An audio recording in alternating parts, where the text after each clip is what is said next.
Good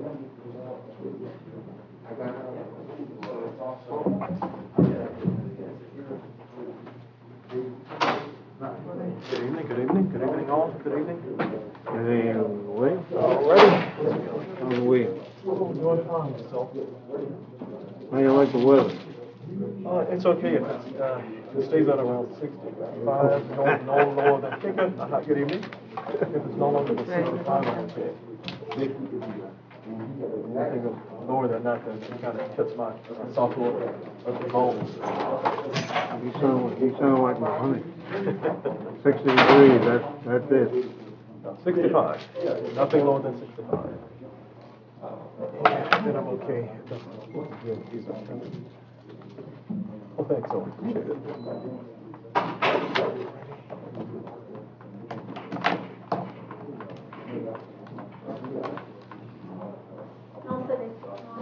Yes. She's on it. Fixing the blades. I'm ready whenever you are. Okay.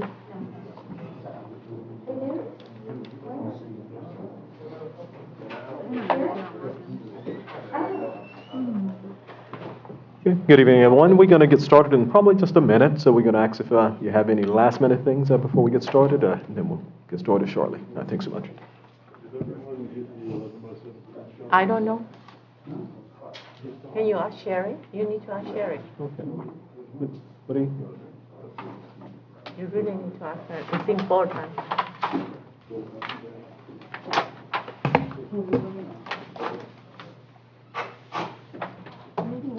Why it wouldn't be the same as Riviera Beach? I'm getting there, hold on. Oh, okay, never mind. The internet's going in and out in here. I'm trying. That's because everybody on the universe is on the house of ours using the internet. Usually the internet's pretty good here.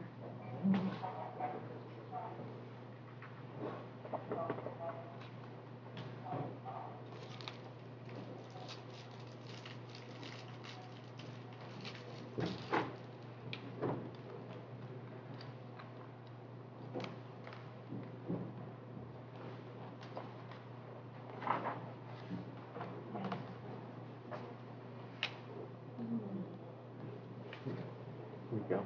I was out at a facility just the other day, and my nephew and his fiance lives. I just happened to be at a facility just the next block over. He says, let me go in and go take a look. And this is it.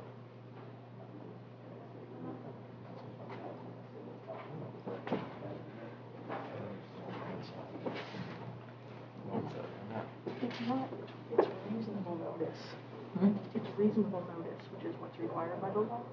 Some do 7, some do 5, another 5, some do 5. It's not a straight number. So Riviera, they may have a policy that requires them to pay for 7 days. We had one in town. Yeah, a lot of jurisdictions do 7, but I have other clients. So many call if you don't want it doesn't have one. The county had one, they had one. Yeah, I can check their resolution. I don't think any of the resolutions speak to that. They have to do something because I'm not accepting anymore. Yeah, you're not. Yeah, I understand. If you were to take Apaloxo, before you get the job, you got to go over there.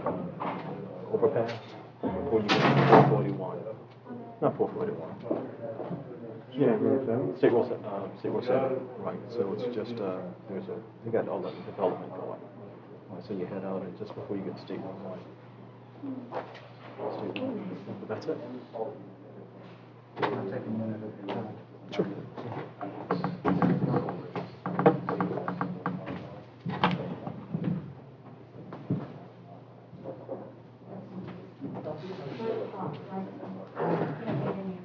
We don't have one, we need to set it. That's okay.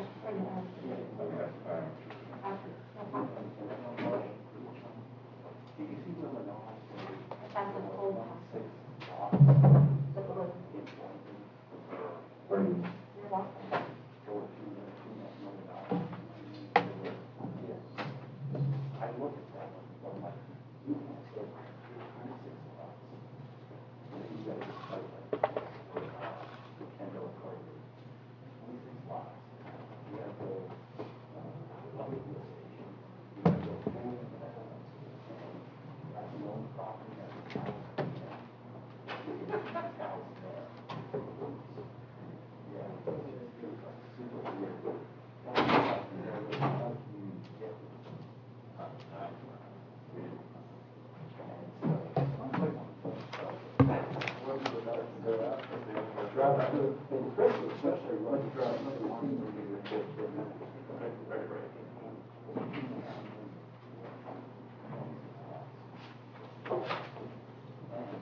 Sorry, it's freezing up in the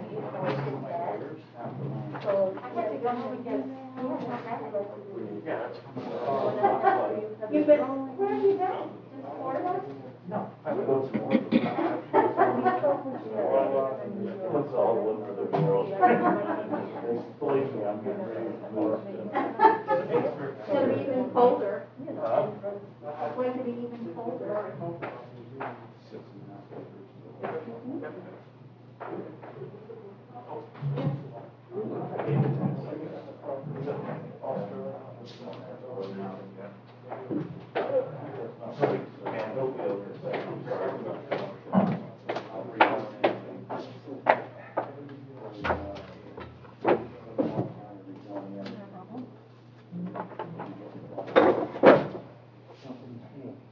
Yes, sir. How are you?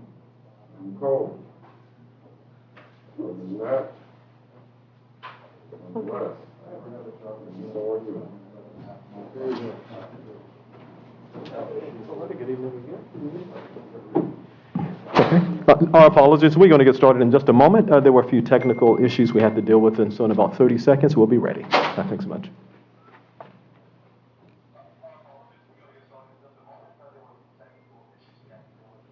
You got playback? Thank you.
Okay, thank you so much, and we appreciate your patience. We're going to get ready to get started. And of course, this is the Town of Mangonia Park. This is our regular council meeting of February 2nd, 2021.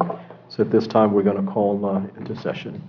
as soon as we attend to some feedback.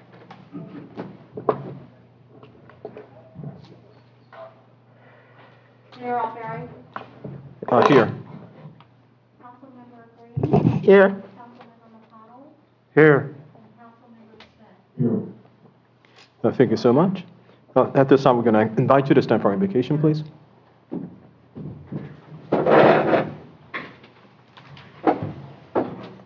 Most kind and gracious Father, we thank you again for this opportunity presented to us on this night. We thank you so much for the ability to be able to come and to make decisions on behalf of those that we are elected and appointed to serve. We pray and ask that all things that we say here may be of benefit to the town, we pray. In Jesus' name, amen. I'll pledge of allegiance.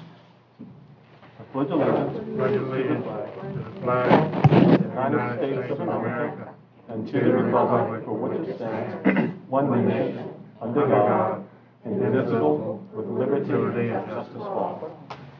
Thank you so much. You may be seated. And just before we begin, we're going to just take a point of personal privilege and just take a couple of seconds and have a moment of silence as we would like to do for all of those who have succumbed to the disease of COVID.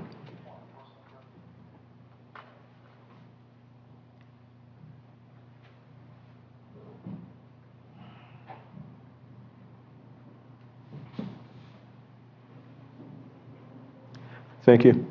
And for all of those who are attending, we thank you so much. And for those who are attending by way of our YouTube channel, we thank you so much. And if you have any comments or questions, we ask that you would just have those sent in, and we will acknowledge those and give an opportunity for you to participate if you're participating by way of Zoom. We do thank you so much for your participation.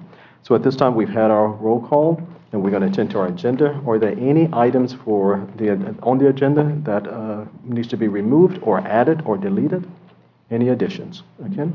Mr. Mayor, just some wording under 6A, if we could add the words, public hearing to consider, and then it flows from their resolution number 2021-01. Okay. So done. Are there any other deletions or substitutions to the agenda? Hearing none, is there a motion to approve as amended?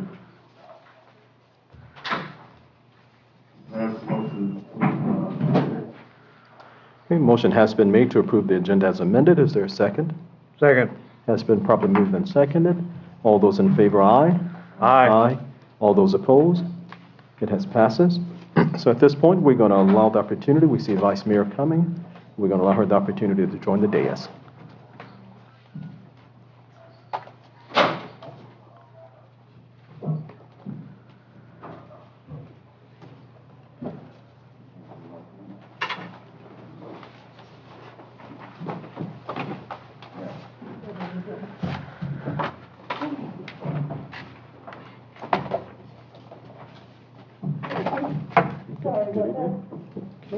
Okay. Thank you so much.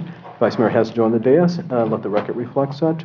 At this time, we're going to consider our consent agenda. If you're following along with us, of course, all of those items on the agenda with the asterisk are to be considered for the consent agenda. Are there any items to be removed or added to the consent agenda? And for that, we have, of course, item 2A, minutes of the regular town council meeting of January 5th, 2021.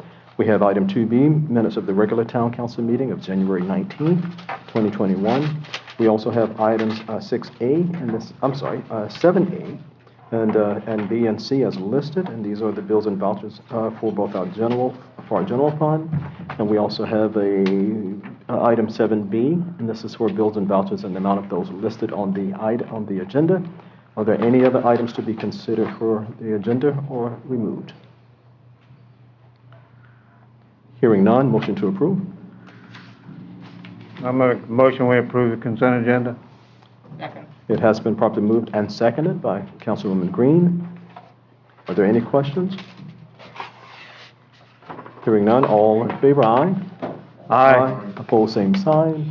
It is carried. Thank you so much. We will continue on our agenda. Our next item is our proclamations and presentations.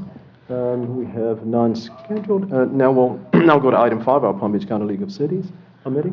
Thank you, Mayor and Council. Just very quickly, the next general membership meeting is February 24th for calendaring purposes. The topics to be discussed on the agenda have not yet been released, so I'll bring that to you at your next meeting for further update. Thank you, sir.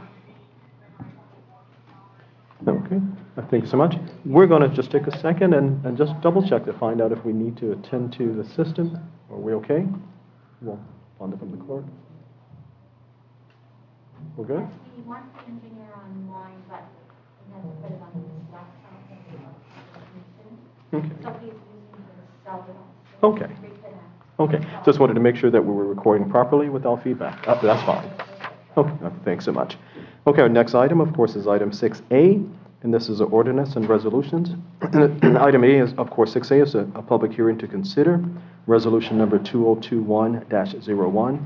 This is evidencing its intent to vacate and abandon its interest, specifically Lakeshore Drive, and you have the road abandonment numbers as mentioned. That's RA 2021-01. And the applicants for that is here. Okay, then as you're coming, we'll go to a meeting. Yes, thank you, sir. You'll recall at your previous meeting, this is essentially step 2 of the road abandonment process. At your previous meeting, you officially set the road abandonment application petition for public hearing, so that is what is happening tonight. You have the resolution before you. It's 2021-01. I will note that it does contain 2 essentially conditions of approval on page 2, section 2. The first is that the property owner provide any necessary releases from utility companies. The second is that the property owner execute and record a temporary access easement and maintenance agreement. As we briefly discussed at the last meeting, there are two single-family residences along the roadway.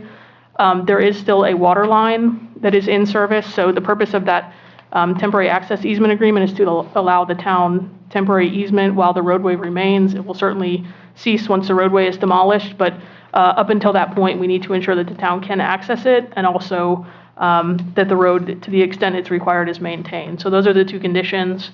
But if you have any questions, I'm happy to answer them. Exhibit A is the legal description of the easement itself of the roadway, and the second part of that is the sketch, which shows the roadway. It's the portion of Lakeshore Drive that's within the property boundary that ends at the cul-de-sac there. So if you have any questions, I'm happy to answer them.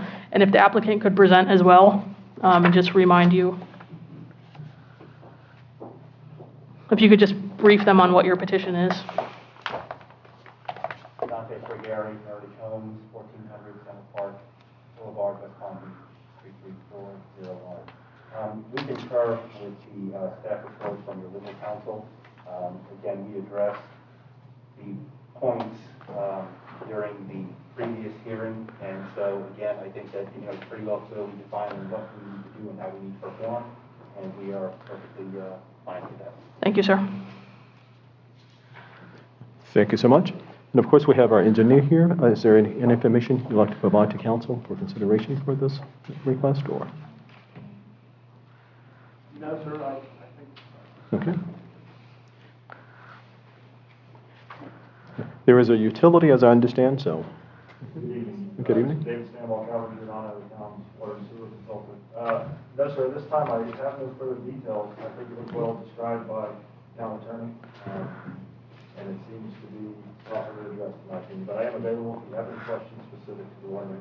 Oh, thank you so much. Well, thanks. We do appreciate it. And we do have our letter from our engineer, Mr. Van Cott. Are there any questions or comments council has at this point? Any questions or comments? Yes. Oh, Councilman Smith. The legal definition is right, but I want to hear the engineering side of it, explaining that easement and what's it entails. So we don't want to exclude the legal, but do the engineering side. So. Yes, sir. Sorry to abandon you.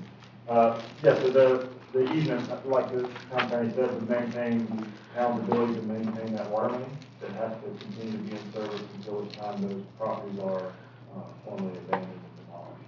So things that the town would need to do from time to time is access the water meters that are serving those properties. There are potentials to blow off the water in the line if certain maintenance activities are needed by the town. Of course, in the event there are any breaks or anything like that, the town staff would have to have access to that water main. And David, if you could just clarify, that water line is also going to be at some point capped and removed, right? That's just, it's an interim step is what we're accomplishing here tonight. Yes, that's correct. At the proposed development will not make use of that water line, it's too small. So the proposed development will completely remove, properly cap, and install a brand new larger diameter water main to serve that development. Okay. Any other questions or comments? If I could just add on to that. Thanks, Dave. One of the things that what we'll do is, obviously it's just said that the water line is going to get capped about 30 days prior to. We'll go ahead and give advance notice. I'm sure that there's going to be some type of pre-construction meeting that will be held either here or on-site or both locations. But we'll give you 30-day advance notice before we go shut that line down. So at least this way you're informed of that. Thank you so much. Other questions or comments? Other council questions or comments? Okay. Now, meeting all of the deeds, and was there a unity of title that was necessary as well, or? No, sir, not for the roadway. So the way that I mean, just for the property itself? And no, all the lots in the entire development are contiguous? owned individually. The roadway was dedicated to the town by plat. So that's what's being petitioned for abandonment is the roadway itself. So we were discussing the water lines, but it's only because they're underneath the roadway. The way that it works under the Florida law is should this council approve the abandonment, the roadway legally becomes owned by the owners of the adjoining properties. So it starts in the middle of the road, and the half on the north side goes to the properties to the north. The half on the south side goes to the properties on the south. In this case, the same owner owns all of the adjoining lots. Okay. So it would just, essentially the roadway becomes absorbed into the private ownership of the individual parcels. It's the way it works legally. Okay. All right, other questions or comments? Council comments or questions? Okay, if we have no, Councilman Smith? No, I'm good. Okay. All right, if we have no other council comments at this point in time, we'll see if there's any comments or from staff. Okay. All righty. If not, then we'll take an opportunity to see if we have any questions from our online viewers.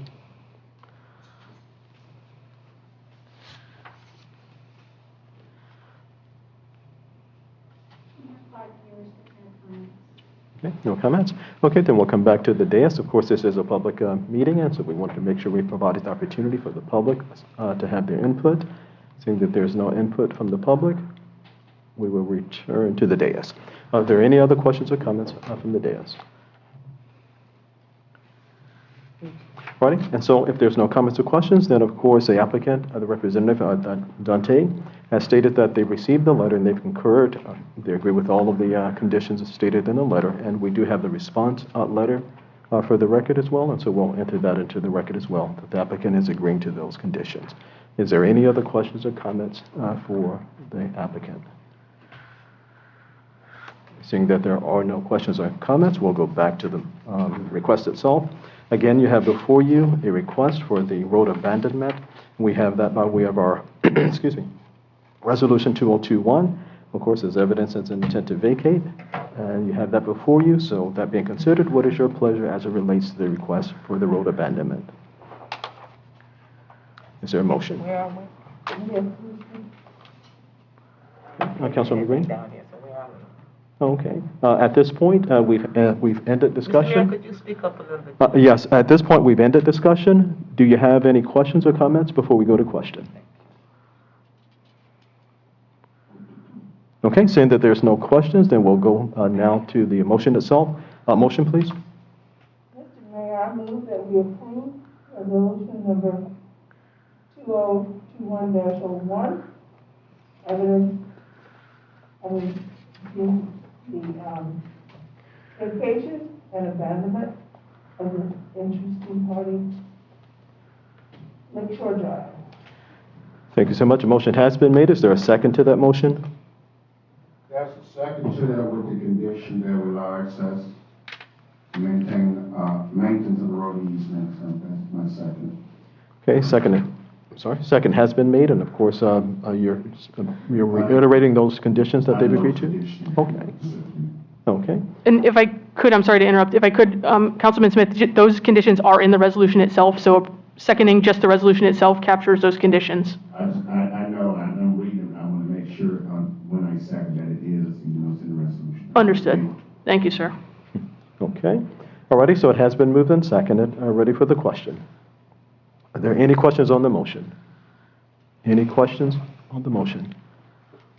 Hearing none. Roll call, please. Councilmember Green, Yes. Councilmember McConnell, No. Councilmember Smith, Yes. Vice Mayor Johnson, Yes.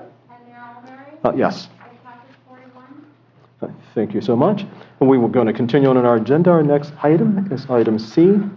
And of course, this is a discussion for the approval of a preliminary approval of site plan application number PSR 2021-01 Meritage Homes Incorporated for the 162 dwelling units multifamily townhouse development. And we do have a representative here. We're going to ask if you just come forward and state your name and address for the record, and we'll go to Amity. If I could have anybody who's going to speak, I do need to swear you in. We're in quasi-judicial land now, so anybody who's going to speak, if you could all raise your right hands. Do you all swear or affirm to tell the truth, the whole truth, and nothing but the truth? I do. Thank you. And I'll turn back to the council and ask if there are any ex parte communications with regard to the preliminary site plan, PSR 2021-01, that need to be disclosed at this time.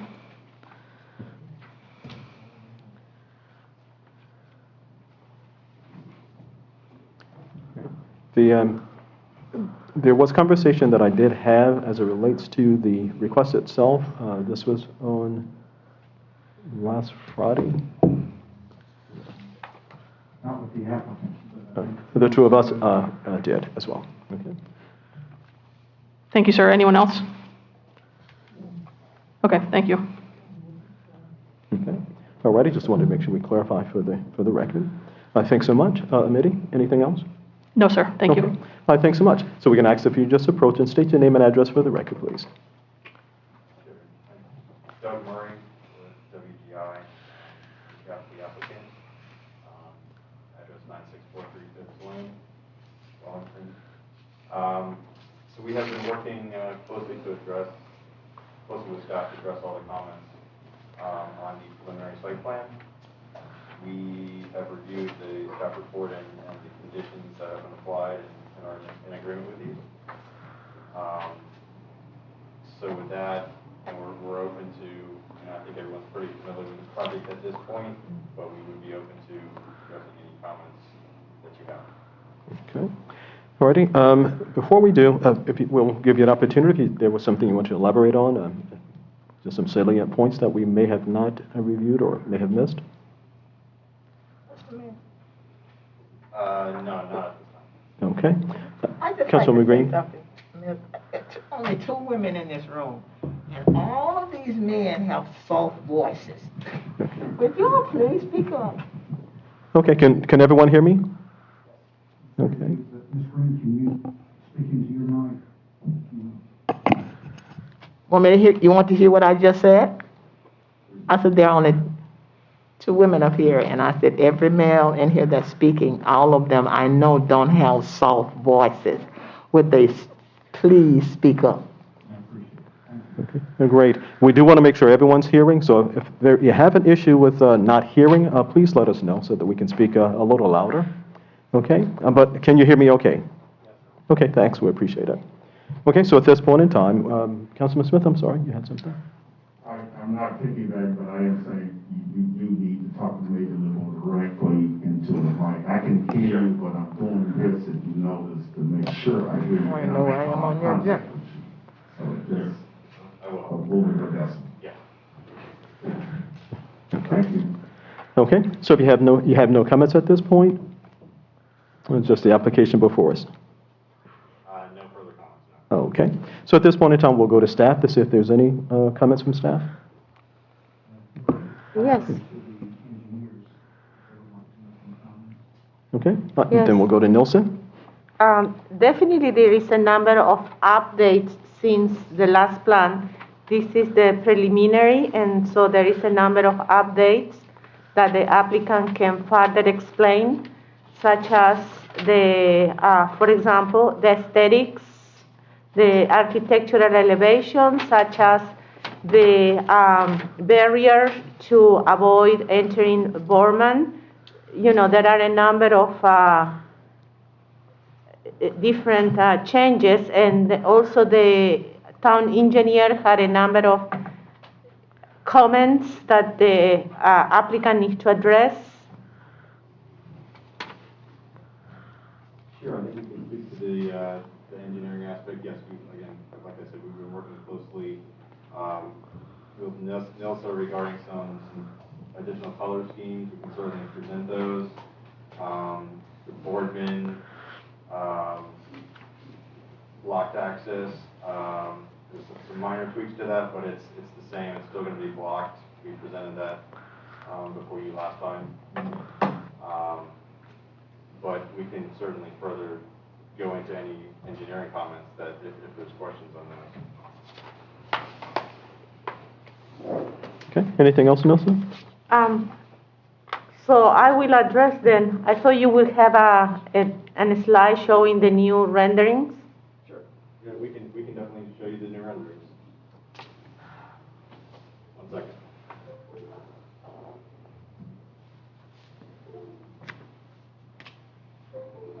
Mr. Mayor, may I ask a question? Sure, Councilwoman Green. Yes, sir, will you talk in the mic? Clarify something to me. If I heard you correctly, you said they're making the changes to Boardman. That's all I understood you said. What is he? He left.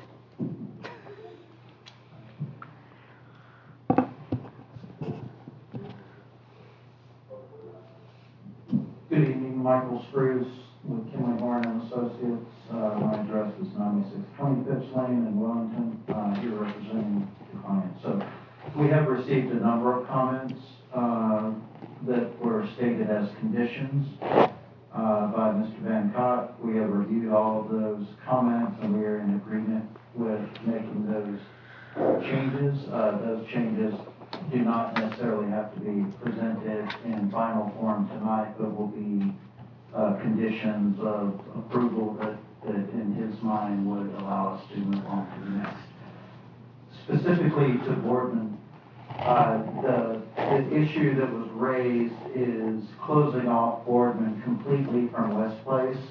And I think that was presented in the forum last time, and the only comments related to that from Mr. Van Cott were to increase the amount of signage and or other obstructions to keep people from driving through the cul-de-sac or coming from West Place back through the cul-de-sac. So we are working on coordinating exactly what the signage and strength of the signage is so someone can't come and pull it out of the ground. And there was one other piece of it to modify the drainage at the end of Boardman to make sure that it had a free flow path into our drainage system. So those were the only two comments related to Boardman, and that's what we were addressing on this. I have here a written comment from the applicant with regard to provide physical barrier to eliminate access to Boardman. A response from the applicant: a physical barrier has been provided to eliminate access to Boardman as requested. The preliminary site plan has been revised to show proposed type 3 barricades per MUTCD on concrete posts as coordinated with the town engineer. So this is a response from the applicant. Yes, ma'am. That's correct. Thank you very much. I heard every word you said. Okay. Now, just before you leave, there may be some additional questions. Any questions at this point? Now, you had mentioned that in terms of the color scheme that's going to be submitted. What's been considered at this point? Sure, we can put that up on the screen just now. I know it's a little bit hard to see, but we are proposing two different color schemes here. You also have them, and you should have received them in your on the web at 17. It may be easier for you to view those. I've never seen that. You never seen this? What those will be alternating in the order Get that an you see on agenda, that I got it right here. there.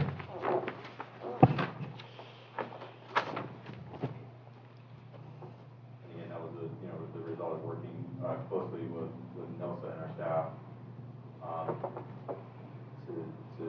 provide the variety of colors to provide some interest. Basically, what the applicant is proposing is to have the 6 units buildings to have on the color scheme A, which is the gray, on the gray tones, and to have the 4 and 5 units buildings on the second color scheme, which has some tone of blues. Okay, so they'd be alternating, you have one building, for instance. Yes, with and the- you can with see on mist the and- side plan, Okay, so you your can second see item. on the side plan how they will be play off on the overall neighborhood. Okay. Okay. Now, in terms of what I see here, that denotes the number of units. Okay, so we do have the drift of mist. Okay, then we have the alternating. So one unit would be, for instance, the drift of mist and the applica. And then another would be North Star and so forth, and then just alternating as such, according to No, what they have here. It's very clearly here, for example, you see the color. Mm-hmm. This is the 4 and 5 units will be in this blue, and the 6 units will be more on the gray tones. So Okay. here on the side plan, you can see how the color scheme will play throughout the neighborhood. Okay, thanks, because that looked to be just a sort of a legend, that the buildings in this color are 6 units, the other, like, as opposed to the color scheme. Okay, so I now have it. Okay, great. Yeah, within the community, it's not. So it's not alternating, it's not just, alternating, okay. it's a little bit random based on, because all these 5-unit buildings, all the 6-unit buildings are color scheme 1, and the 4 and 5-unit buildings are color scheme 2. Mhm. Okay. That's what the applicant is proposing, is up to this council to discuss and provide recommendation. Okay. Now, just from a development standpoint, since you're developers, the rationale behind that was what, to denote 6, that these are 6 and these are 4, or just? Well, I want to kind of just clear something up. This is not what we were proposing, this is what we were directed by the planner. Okay. Personally, I would like to see using 2 colors, alternating buildings. Every other one is a different color, are these. Because when you look at this plan, the way that it is here, it's kind of like a little bit of a hodgepodge. It doesn't create that street continuity. And what happens is that when you look at this, for example, if you look at the point here of the project itself, you have a cluster of buildings all the same color. The intent by your planner was that not to have that. But when you consolidate the 4 and 5, so this was the reason that I wanted to propose that we alternate the colors of the building. Well, thank you so much for proposing this, because these 2 schemes were actually provided yesterday afternoon around 4 in the afternoon. Yes, ma'am, Okay. as per your direction. So, okay, Because we were asking Okay. 2 color schemes, and finally yesterday at 4 in the afternoon, we got the blue. Yes, ma'am. Thank you. Okay, thanks so much. We'll go back to Dante, and then we'll come back to Nielsen. Okay. We're happy to do anything at this point, just, we're happy with the scheme that you have here, but I just want to make sure that, that we're all on the same page as far as how we got to this point. That's the concern. Okay, thanks. So in the here and now, what we're proposing, so we'll just deal with the here and now. How's that? Okay. Righty, so in the hearing now, what we have, of course, is this is not a legend. This is what we currently have before us. That is that the 6-unit buildings would be in color scheme 1, the proposal, that is, and the color scheme for the 4 and 5 units would be in the color scheme 2. Right, and so at this point in time, what we have now is a discussion by the council in terms of what we want to do. Now, what's being passed out now, just for your information, and what I wanted to just ask a question, there is and I'm not sure if you're familiar, I think before I ask this question, there is a development called Town Commons out on Hoppaluxo, and just before you get to State Road 7, I think it is. Is this basically the same project in terms of what it looks like? Because it looks like it is. Not really. This has a lot more flat face. Ours is going to be a little bit more 3-dimensional. Okay, now this is 3-dimensional. I mean, you have, Well, as far as like the main part of the wall here, it's all flat, and so our building types are going to be a little bit different. As far as, and then also the roof lines are somewhat similar, but you see how they have the space in between? Our architecture kind of avoids that, so we have more units in between. So each unit has a different type of roof line. So, Okay. again, we're not opposed to the color scheme because of the fact that each individual unit and how they're kind of set back. However, you know, this is, I know this project, this is Okay. Joe Horton. Yes. And so I've been out here, nice looking project. However, our building units are different. Here we have a picture of it here. Okay. So as you can see, if you go to page 5 of your handout, you can kind of see where we individualize each and every unit with a different type of roof structure, color, and or architectural feature. As this one only has at the ends, it has just the roof lines at the end.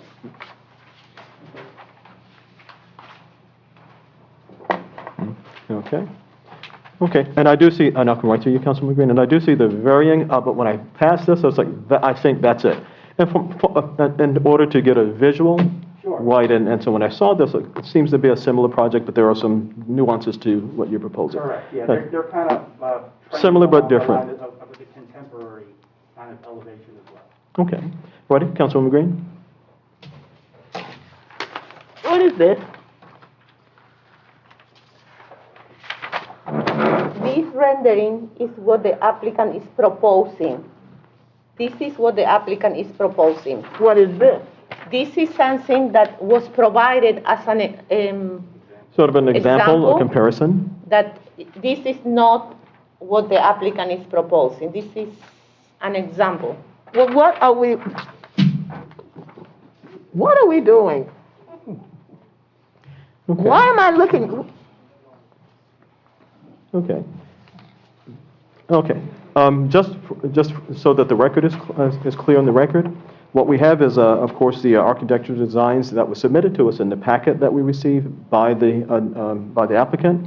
What you had was just for a comparison's sake. It appeared to be a similar project, so I know that a lot of us are visual, and so this provided a more realistic visual than it would be than you're looking at just this.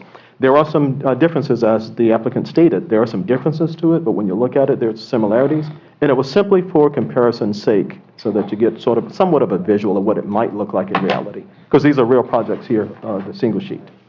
Okay? And that's all it was for. We're not considering the single sheet. This is just for comparison's sake. Okay? No, may I ask you a question, Mr. Mayor? Certainly. A simple question. Okay. What the developer is building on the Oxford property, is that this? Yes, ma'am. Mhm. Is this being built? No, that's another project, another builder, that's someplace else. That's just as an example that I believe that the mayor was trying to illustrate the difference. That's a D.R. Horton project. These look better than these. These are like, wow. Okay. All right. Okay. Any other questions or comments? Vice Mayor? Just a brief comment. I'm understanding this is an artist's design of what you propose the building to look like. Yes, ma'am. And when we look at an artist's drawing, we're not gonna get the full physical feel. You're not going to get the three-dimensional Correct. feel. Right. So yes, but we've also provided floor plans as well, and we've also provided previously, we've provided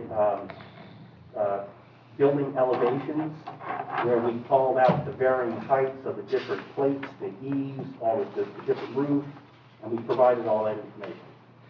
Okay, what I'm looking at in this artist's drawing, it seems to be the roof is consistent from one end to the other. It just has the designer, barrier-like wall at the end of the front end of the roof for design. It doesn't seem like it's any functional purpose. Am I right? So the end units are the same because they're a two-car garage, and the end units are a side entry to the house for that reason, correct? Okay, but I'm just referring to this, I don't know how many feet, elevation this is from top front end of the roof, all the way across. The roofs are the same elevation on all five or 6 units? Yes, ma'am. So those are referred to as parapets, parapet wall. Parapet. So they come up front, and each one of those parapet walls has a metal awning. Mm-hmm. So it has a metal awning over each and every one of those. Okay, now, the significance of the awning is, I'm sorry? what's the purpose of the awning? It's an architectural feature. Okay. So actually, the water runoff on the roof would be dispersed between the The parapet wall, correct, yes. The way that the roof line is designed, all that water diverts away. This is just basically like a facade. That parapet wall is just a facade, is all that it is, just to create that architectural illusion. However, the buildings will be guttered, so again, all that water will be captured. Okay, we can make sure I understood that. So actually, the elevations of each apartment is the same. It's just that the design is showing some variation.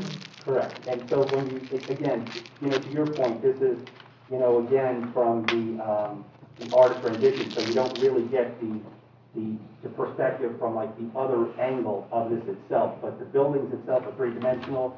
For example, the units itself, like all the middle units, you have to walk into to get to the front door. So you have like a covered patio in order to get into the front door of your home. The end units are the same thing, but they're side entries, and those will be covered as well. Okay. Now, the end units are actually larger than the units? The end units are 24 feet wide, and the interior unit is 20 feet wide. So is the same number of bedrooms? Correct. Correct. Same number of bedrooms, same number of baths. The only difference is that the garage, the end units are a two-car garage, and the interior units is a single-car garage. Okay. So the rooms are larger on the end units than the rooms in the... Well, the square footage varies, so it's going to be like 1,480, 1,500 square feet to about 1,800 square feet. And again, because that additional square footage comes from the end unit having that two-car garage. Okay, I'm trying to decide which one I want to buy. Actually, we have a project that is down the street on Belvedere and Jog. It's called Catalina. It has a different type of elevation, but the floor plans are exactly the same. And so for the Florida region, Meritage Homes, meaning the southeast region, we have two elevations. We have the coastal, and we have this contemporary theme. But the floor plans are exactly the same. Would you say that's something? It's called Catalina, and it's open right now it's located at Belvedere and John Road. Okay. On the south side, it's across the street from the Elks Club. Okay, thank you. Now, to the Vice Mayor's questions, I'm looking here, and is 1,500 and 1,840 would be the square footage for the units? Yeah, so it's Because like a little difference. 1,480 in change or so, and then, up to 1,800 is the larger unit itself. Okay, so different sizes. Yeah, so the square footage varies, again, so when you go from the two-car garage, because that's where the extra square footage comes from, because the unit's 4 feet wider, and so the interior unit, again, same number of bathrooms, same number of bedrooms and all, are pretty much everything is the same. Okay, so the square footage under air is about the same? Okay. Well, yeah, it's like, again, from 1,500 to 1,800-ish. The two-car garage is about 400 square feet, 420 square feet. Not under air. Right, so so under air is about the same. Okay. Right, Vice Mayor? I don't know if you have listed purchase prices for these units. Not at this point, but, one of the things that Meritage has kind of prided themselves in is that we've, early on since day one when we introduced this project to Mangonia Park, one of the things is that, the direction from our CEO is that there's this specific buyer profile in which we're trying to target. Our product that we're offering is, a minimum of $50,000 to $60,000, $1,000 less than FHA. We're starting sales in the mid to low twos is where sales will start with the project itself.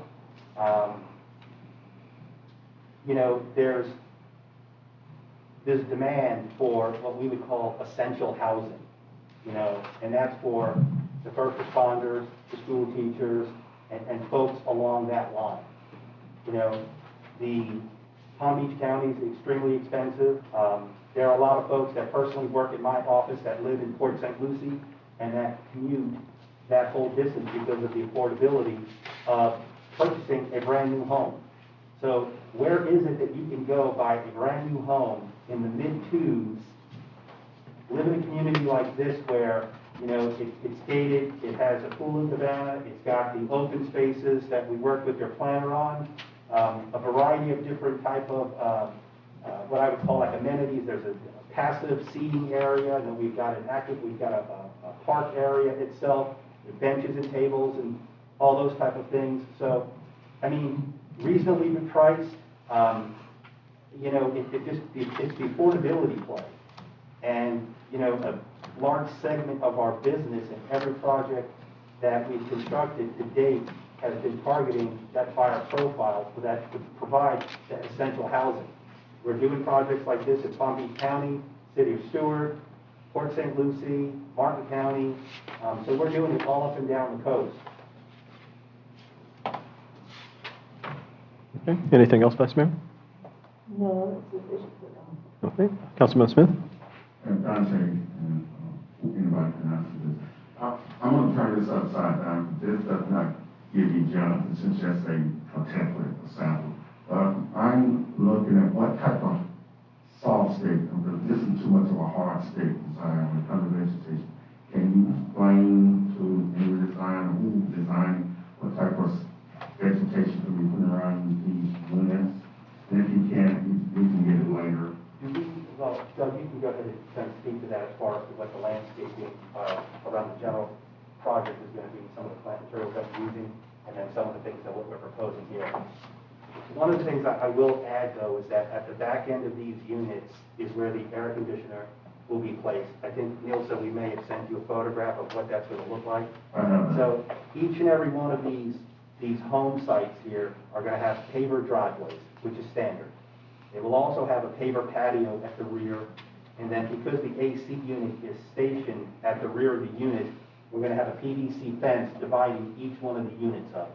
Therefore, what that does, it creates a little bit of privacy space. You've got this paver patio, you've got a fence dividing you with the next unit over, so that this way, if you want to sit out in your yard and not have to worry about, you know, people alongside of you, and need a little bit of privacy, right? So we're going to have that fencing there itself. So that'll help divide that up. As far as the landscaping around the buildings itself, I believe that there is a hedge that runs along the sides and rear of the buildings where necessary or where it's applicable.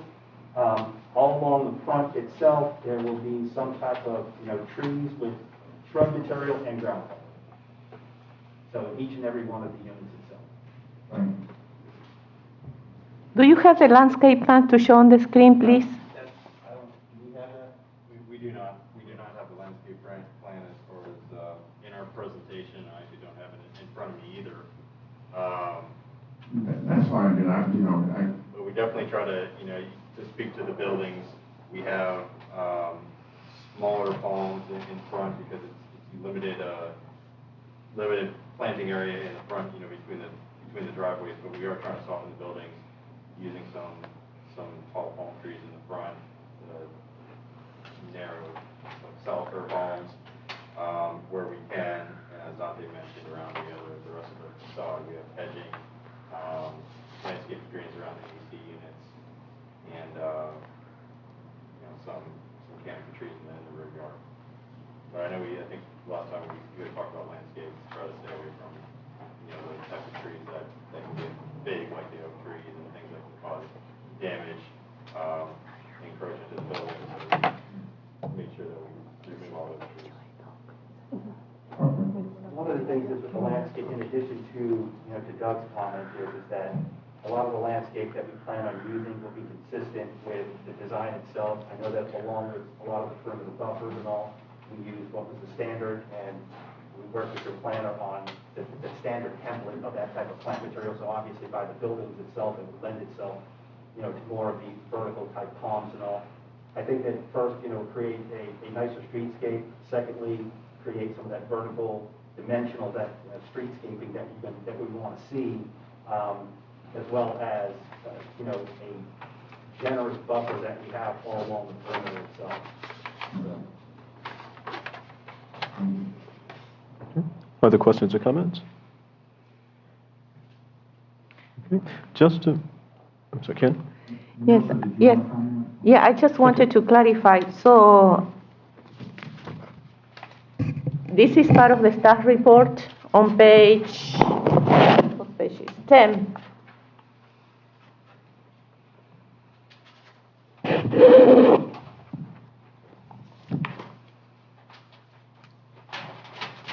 Is that part of the landscape plan? This is just the artist rendition. However, we have the detailed landscaping. If you like, what we could do is we could give you or provide you with a blow-up of a typical landscape of Yes. of a building. Do we have that in set? I mean, for part of our plan set? For final, please, that would be very useful. Yeah, so, I mean, you have a landscape plan, but I'm saying as far as like an illustration for the. Yes. We can provide you with a blow-up of what a typical building would look like and what the landscaping is around. For each unit, the landscape in the patio of each unit also. It'll have that on the. Okay. Like a typical. Yes. One typical building That will be very useful. Thank you. Okay, I so noted. Okay, anything else, Nelson? Just one comment with regard to the aesthetic. Like I said before, this was just what was proposed yesterday afternoon at 4 p.m. The color schemes, but it's up to this council to, to make recommendations or not with regard to the color scheme. So, to your pleasure. All right, thanks so much. We appreciate it. Councilwoman Green? No, I'd just like to ask the gentleman a question. He was referring to people, I guess, who they are building, not against the project. It has nothing to do with the project. I'm going back to what you were saying about first responders and teachers and firemen and I guess the type of housing they would be looking for. And my question to you would be, when and where have you ever spoken to any first responders, teachers,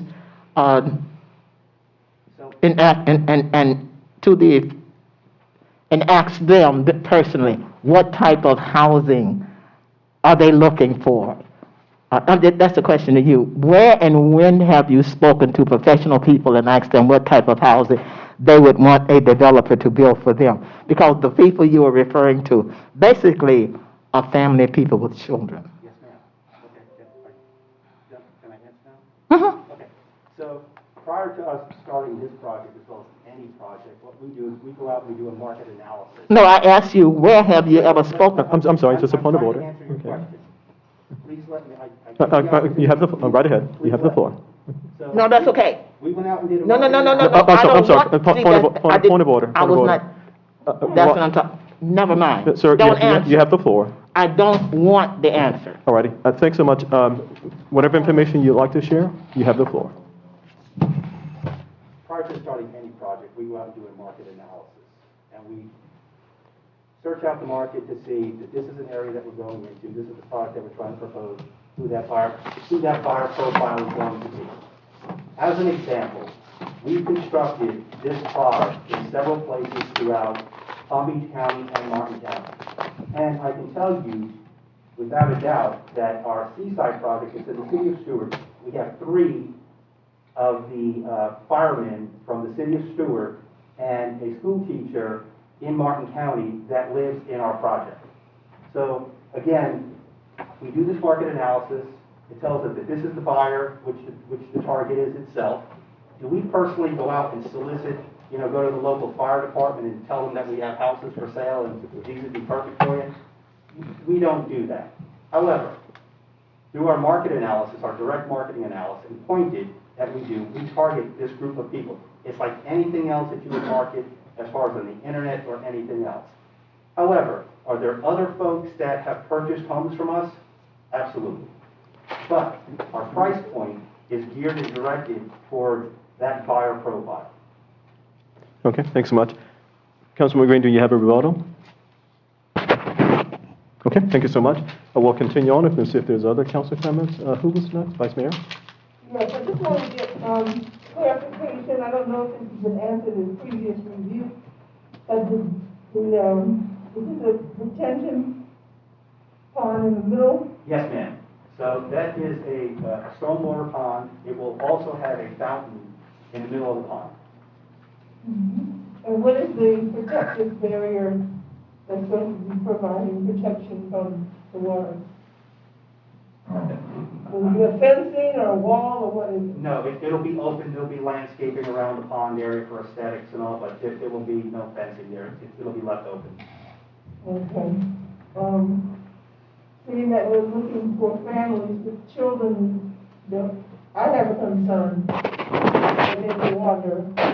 Typically, we don't fence those for a multitude of different reasons.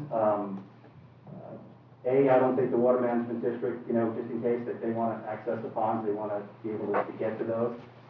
The slopes are not as severe as they could be, but they're not. Again, from a maintenance perspective as well, but we aesthetically, essentially we just leave those ponds open, we landscape around them, and that's pretty much the way that we've done them before, we're constructing them now. Unless there's a special provision from the water management district directing us because of some type of a slope that doesn't meet any type of criteria, you may have to fence it, but typically we wouldn't. That would be a concern. Okay, anything else?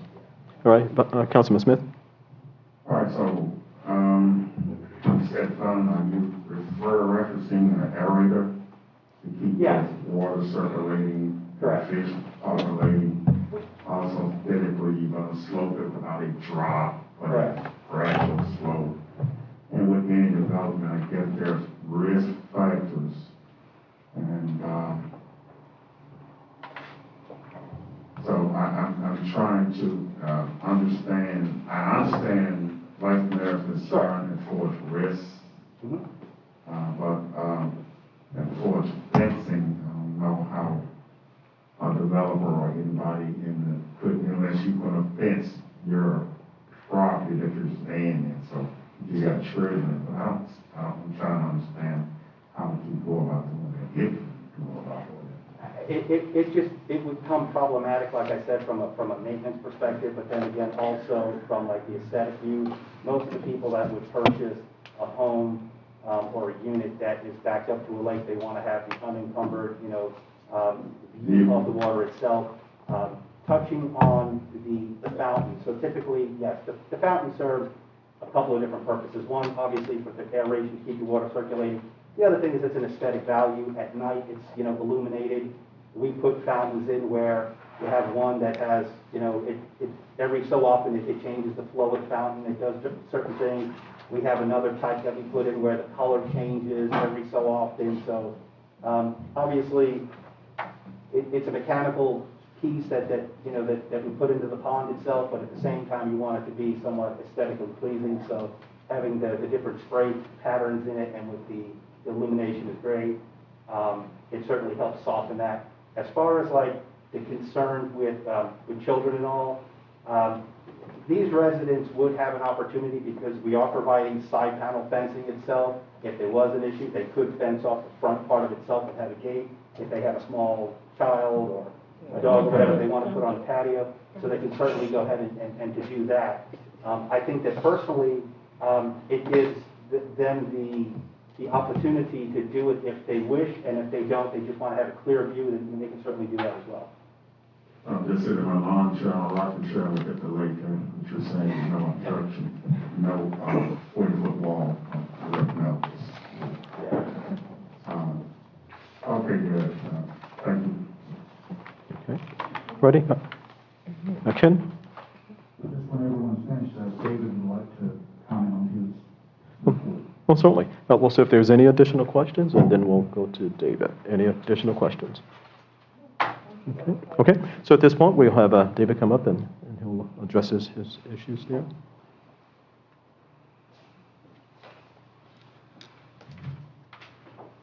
Thank you again, David Stanwell, Calvin Donald, Town Water and Sewer Consultant. I just wanted to acknowledge that my review of the preliminary site plan really identified 4 items at this point that I felt important enough to bring in the record. In addition to those 4 items, there were many more that I considered courtesy review items for the future site plan that would be submitted at a later date.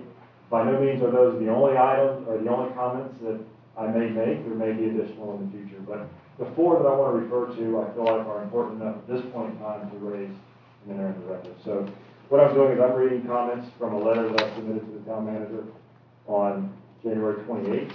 It should be in your staff report. The first comment was the preliminary site plan identified a couple of existing water meters. As you know, part of this property borders the rear property lots of those homes along Sherwood. And currently the note on the preliminary site plan identified it as remove the meters. And I want to make sure that the applicant knows that those could be in service, serving those existing residential properties. And that's certainly not something that we can move to service. The second comment, the proposed water distribution system identified a blow-off point on Enclave Drive.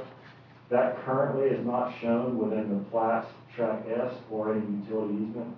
So as I mentioned earlier, with the utility easement that we're wanting to establish over the existing water main, that is also a concern that even that small blow-off may be something the town staff may need to use in the future. So that would need to be maintained within the easement or within Track S. Track S gives the town maintenance access to any of the utilities within that. So that the plat or the preliminary plan would need to be revised to provide that. The third comment was currently, if you go out there today, there is an existing fire hydrant on Lakeshore Drive, just as you enter the property. This is just past Sherwood. The current site plan shows that fire hydrant being placed behind what will be the emergency access gate. And I'm requesting that that fire hydrant be placed back in the neighborhood so that it's known to be there. And I want to bring that into question because with the proposed development, they are required to provide certain fire hydrant coverage throughout their new development. So that hydrant needs to be maintained and accessible to the existing neighborhood. And the fourth comment was simply to establish the point of demarcation between privately owned sewer and town maintained and owned sewer. As you've heard in many of the previous meetings, the on-site sewer system will remain private, but at some point it discharges into the town's sewer force main system. At that point, I'm asking for a valve to be placed at the easement line that exists today, so that demarks where the responsibility goes from private to public. And those were really it. I just wanted to make sure I brought those in the record because I'm considering those conditional approval items. I heard the applicant say that they have reviewed these, so I'm not debating that in any way. I just wanted to make sure that was brought to your attention verbally by me. Okay, thanks so much. I'll go right ahead. I do have a question that valve that you're asking the town permission to from private to public. What purpose is that valve going to serve? Is it a metering thing or just a thing for us as a town to maintain? What is the purpose of that valve? The placement is, so the town has an existing easement that runs along the railroad tracks. Currently, there is an existing force main there. Yes. So anything today that would happen to that force main would need to be maintained by the town, and the town has access to do so through the easement. Okay. So by placement of this valve, it sets, I'll say, the record of where the town must maintain and where the private ownership must maintain. So let's just say that there's a break. Who is responsible for it? If it's on one side of the valve, it's the private ownership, the HOA. If it's on the other side of the valve, it would be town's responsibility. So that's just the point. It's the same thing as it is today. It's just establishing a point that you can see, that you know is there. It's a valve that makes sure that everyone knows where that responsibility starts and stops.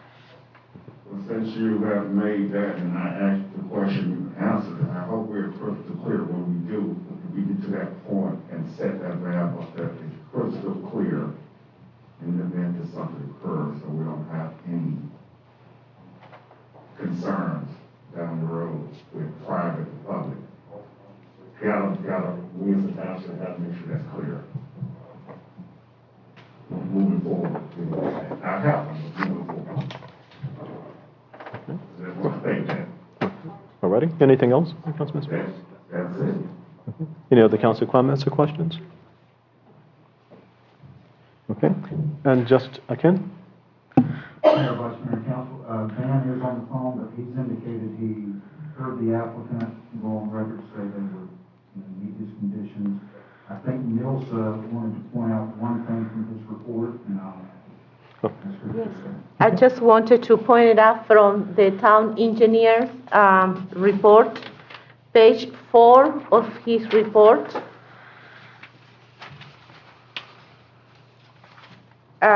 From Van's letter is page 4, and the comment start on item 17 of page 4 of his report.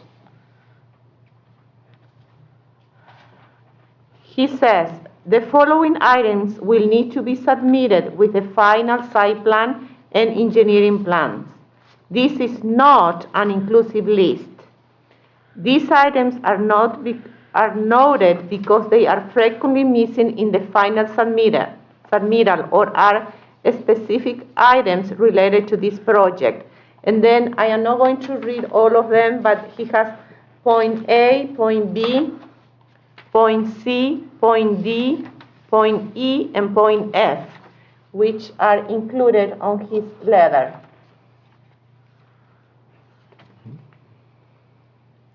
It starts in page 4 of his report. Okay.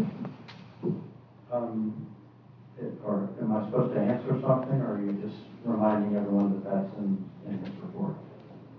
Well, if you can please state on the on the record that you will provide all with I it. have before, and I'll say again, that everything that's in Mr. Van Cott's letter, we have reviewed. We are currently working on changes to address those or to provide those prior to final site plan. And I would also like to say that we received Mr. Stenball's comments last week, and he had previously provided comments that we answered. These are some, what I feel to be minor adjustments to the current plans. They are not wholesale redesign. They are make sure you address this and that before final, and we are willing to do that as well.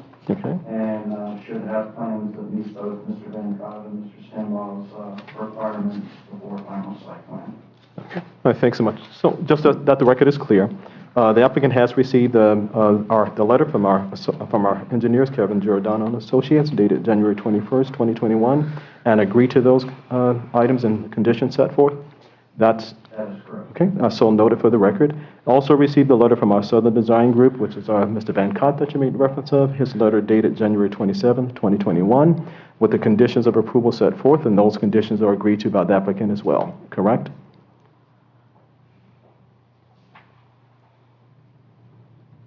Sorry. Okay, I was referencing, again, just for the record, was referencing the letter dated January 27, 2021, which of course Nelson had made mention of those items F17, but now all of the items and the conditions are stated in the letter. The applicant, for the record, has agreed to those conditions, correct?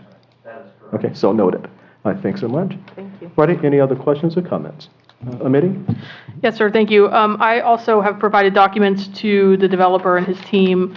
There are 3 documents that are currently being reviewed, and I think, to some degree, a little bit still negotiated, but should there be an approval tonight, any approval would also need to be conditioned on the town and the developer agreeing to a final form of the developer's agreement, which we've provided them a draft agreement. It will need to be a little bit further modified just to accommodate for the developer's project private sewer that's remaining on site. Your current, prior to this project, your code required that all water and sewer got deeded to the town and became public. This project's a little bit different, so we're working on modifying that agreement to accommodate that private sewer component. That will need to be finalized between now and final site plan approval. The second document is the developer's declaration of covenants, conditions, and restrictions for the enclave. That's their HOA documents in essence. We've provided a red line version of that for their review. I believe they're reviewing it.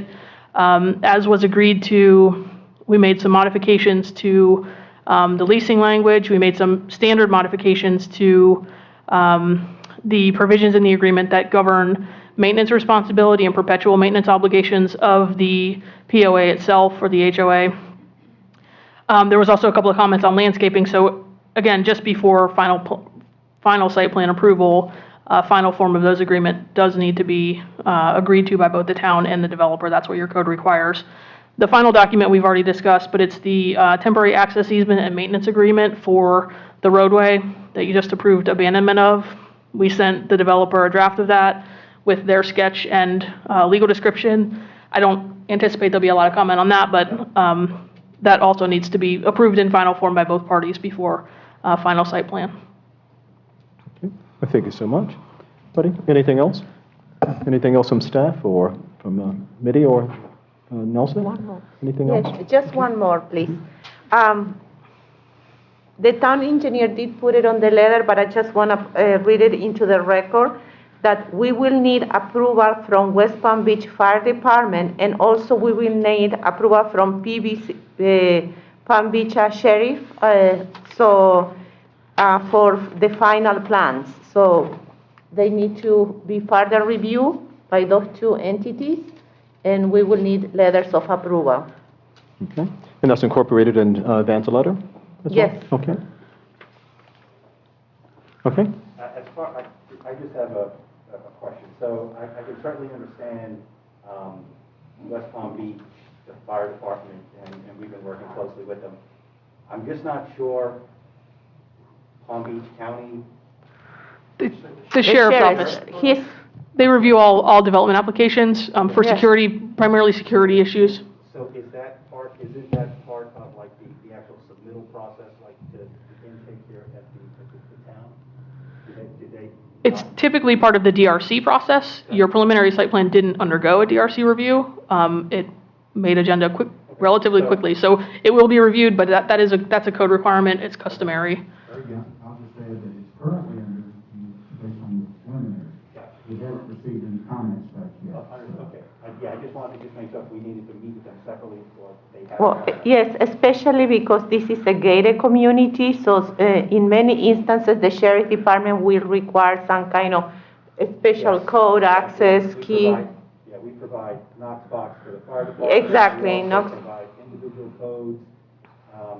So typically, what we do when we have a private gated community and there's a part of the utilities that we manage and or that there's an easement above it and beyond, the properties itself will typically give the town utilities folks, code enforcement, public works, will give them a code so that this way, in the event that the gates are closed, that they do need to access it, that they're able to go ahead and do so. I believe our plat covers that as well, providing, giving access to it itself for utilities and obviously just overall access to the site itself. So, but we can certainly set up the code for the town for those in the event that the gate is closed after a certain period of time. So that's not a problem. And also the sheriff's department. Okay. Any other thing from staff or legal or planning? Okay. Anything else, David? All covered? Okay. We have any last thing from Dan? Okay. Hearing none. Councilman Smith? So, we're gonna move forward allowing, making sure that PDSO has access to the community or that the fire department needs to answer a call, they can get access to the same community that we're proposing to come out of the ground. Okay. Good. So, well, my thing again, why are we just now hearing that now you just stated, Nelson, for the record that this is taken forward, but this is personal hearing tonight. Okay. I know the protocol that we must follow, but what I'm just saying tonight, and Dante, you look like you called part as well, if I can say that. So we were aware that we needed access for fire department, which is our service in PSO, in case they have to answer a call, going to and I've shown him that there.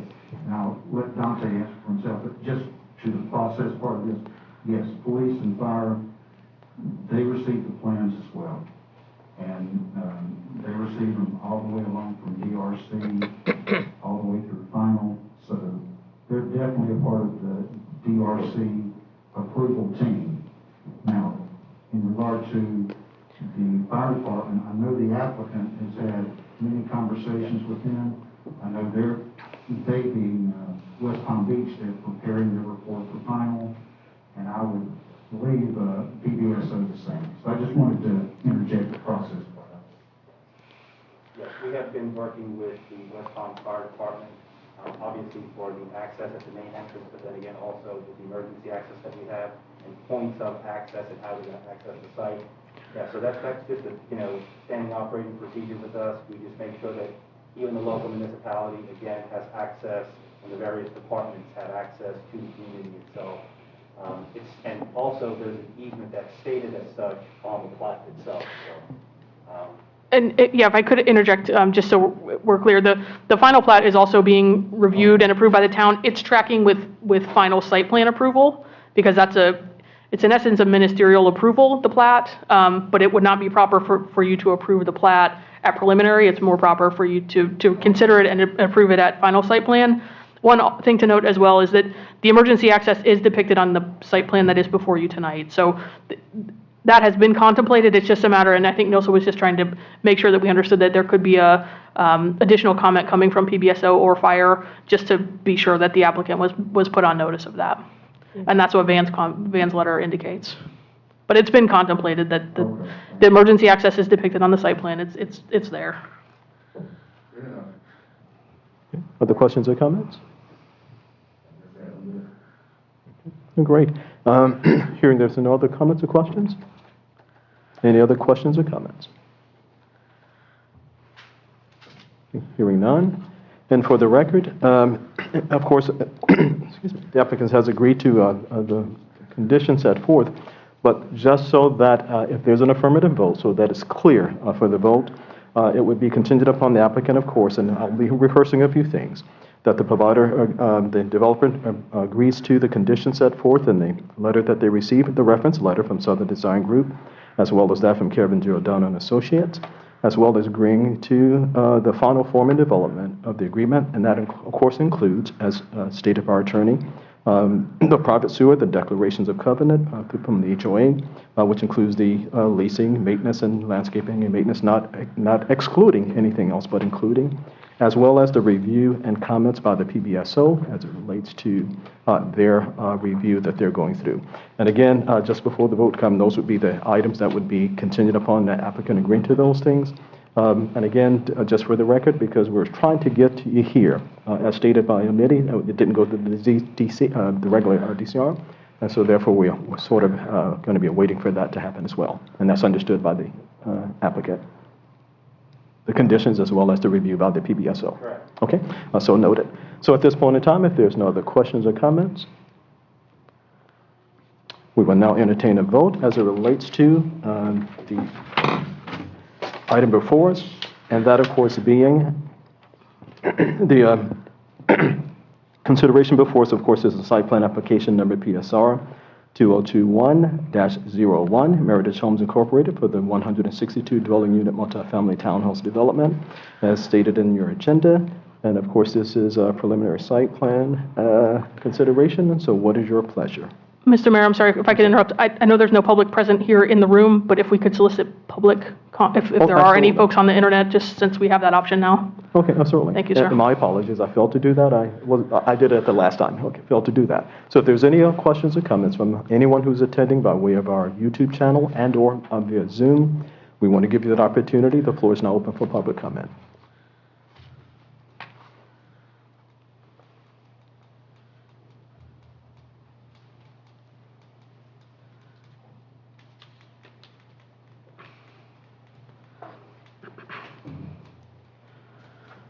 No comment.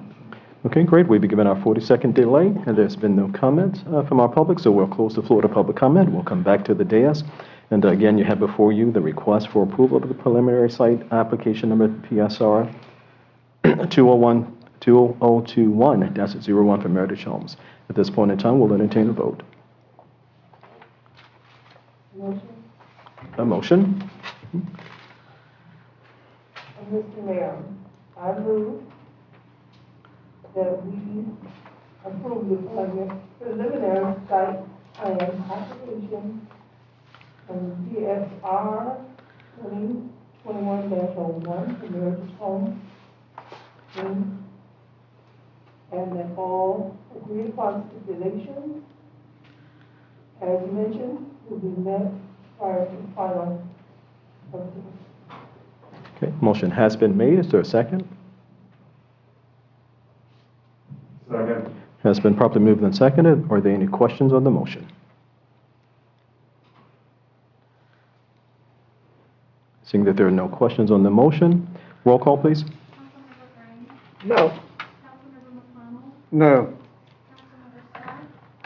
Yes. Yes. Yes. 3-2.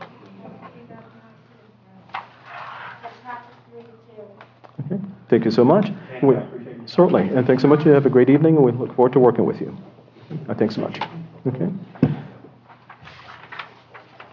Okay. Alrighty, saying that was the only item before us. We will now see if there's any public comment. We'll open the floor to public comment. What topic? Alrighty, we're now opening the floor, but we'll give the applicants time to gather their items, so we'll extend public comment, the opening of that. Councilman Smith? Yes.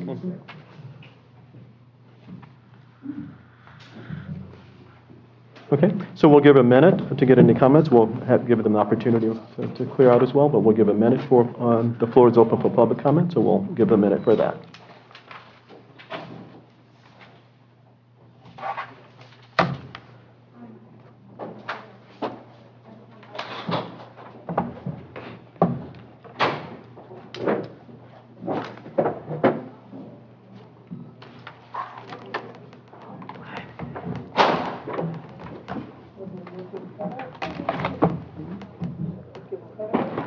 Yeah.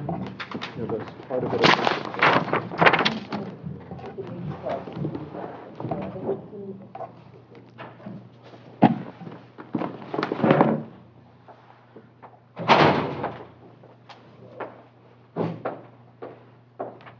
Okay, well, thanks so much, Nelson. Okay, we appreciate you coming out. And to Van, who may still be on, thanks so much for participating. He's off. Okay, we'll let him know we appreciate his participation as well.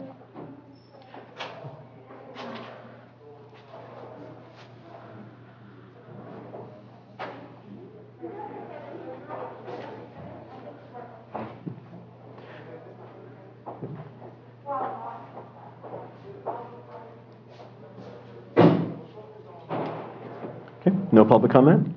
Okay, thanks. We'll close the floor now to public comment, and we'll come to our reports. You have anything, Ken? Mayor, I'll just refer to my weekly report that should be coming out sometime between Friday afternoon and Sunday night. So, and I'm happy to answer any questions you may have from the previous report, but one thing that has come up in our one-on-ones is perhaps we could do, and this is just a suggestion, perhaps we could do a workshop that speaks to, let me say this correctly, town responsibilities versus items that belong to other agencies. You know, a lot of times the town may get calls asking us to do certain things, and actually it could belong to a different agency. So the ask would be, can we do a workshop at some point that talks about town responsibilities, PDSO responsibilities, code enforcement responsibilities, things that are of a civil nature, and to include things that would belong to other agencies, fish and wildlife kind of things. Okay, questions for Ken? Okay, Councilman Smith? I kind of walked in, but I heard enough. And so my comment then to Mr. Metcalf, and correct me because I'm not an expert, if I heard you right, you're basically identifying the entity to go to what civil or code or whatever agency it may need to be directed to. What's protocol because I get, I'm quite sure from anybody on that day at time to time, you will probably be met by someone that will have a concern about matters in the town. And I want to make sure how to properly direct it, especially if I don't know the answer at the time. So I don't want to not follow the proper protocol. So I want to be clear on that. If someone approaches, whether it's in the supermarket or whatever, or something legitimate that's going on. And so just give some clarity on that, please, if I heard you right. I don't know what the question is. Well, you don't, well, when I walked in, Mr. Metcalf was talking about civil or code matters or civil issues as I guess as a example. You may, I'm quite sure you have people that come to you, Commissioner Green, and say, hey, this is going on and what can we do to get it done? And you probably, I guess, I'm assuming you direct them to a certain area or whatever. So I want to make sure that we as council people properly route people to the right number. Sometimes it could be a civil matter, it could be a code issue, or whatever it may be. So, and I hope that cleared it up a little bit for what you heard or didn't hear from the manager. Okay, Councilwoman Green? I tried that question when I was first elected. That was why I asked the town, if I'm following Councilman Smith, if I'm following your question, and that was what I was referring to when I asked you about setting up the boards. Is that the same? No, and I asked the town manager about the boards, and he gave each one of us, when the swearing in, if, for example, I was going to ask the same thing, that it's about the raccoons again. If a person comes and asks a problem about a raccoon, who do I refer them to? Are we talking about the same thing, Mr. Smith?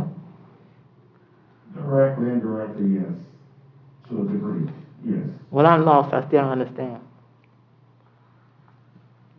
Well, I don't know, I'll repeat, or I'll let Metcalf segue, and then I'll come back and answer your question addressing. So, okay, repeat in the right, Mr. Metcalf, so I guess Ms. Green and everybody else on the dais can understand.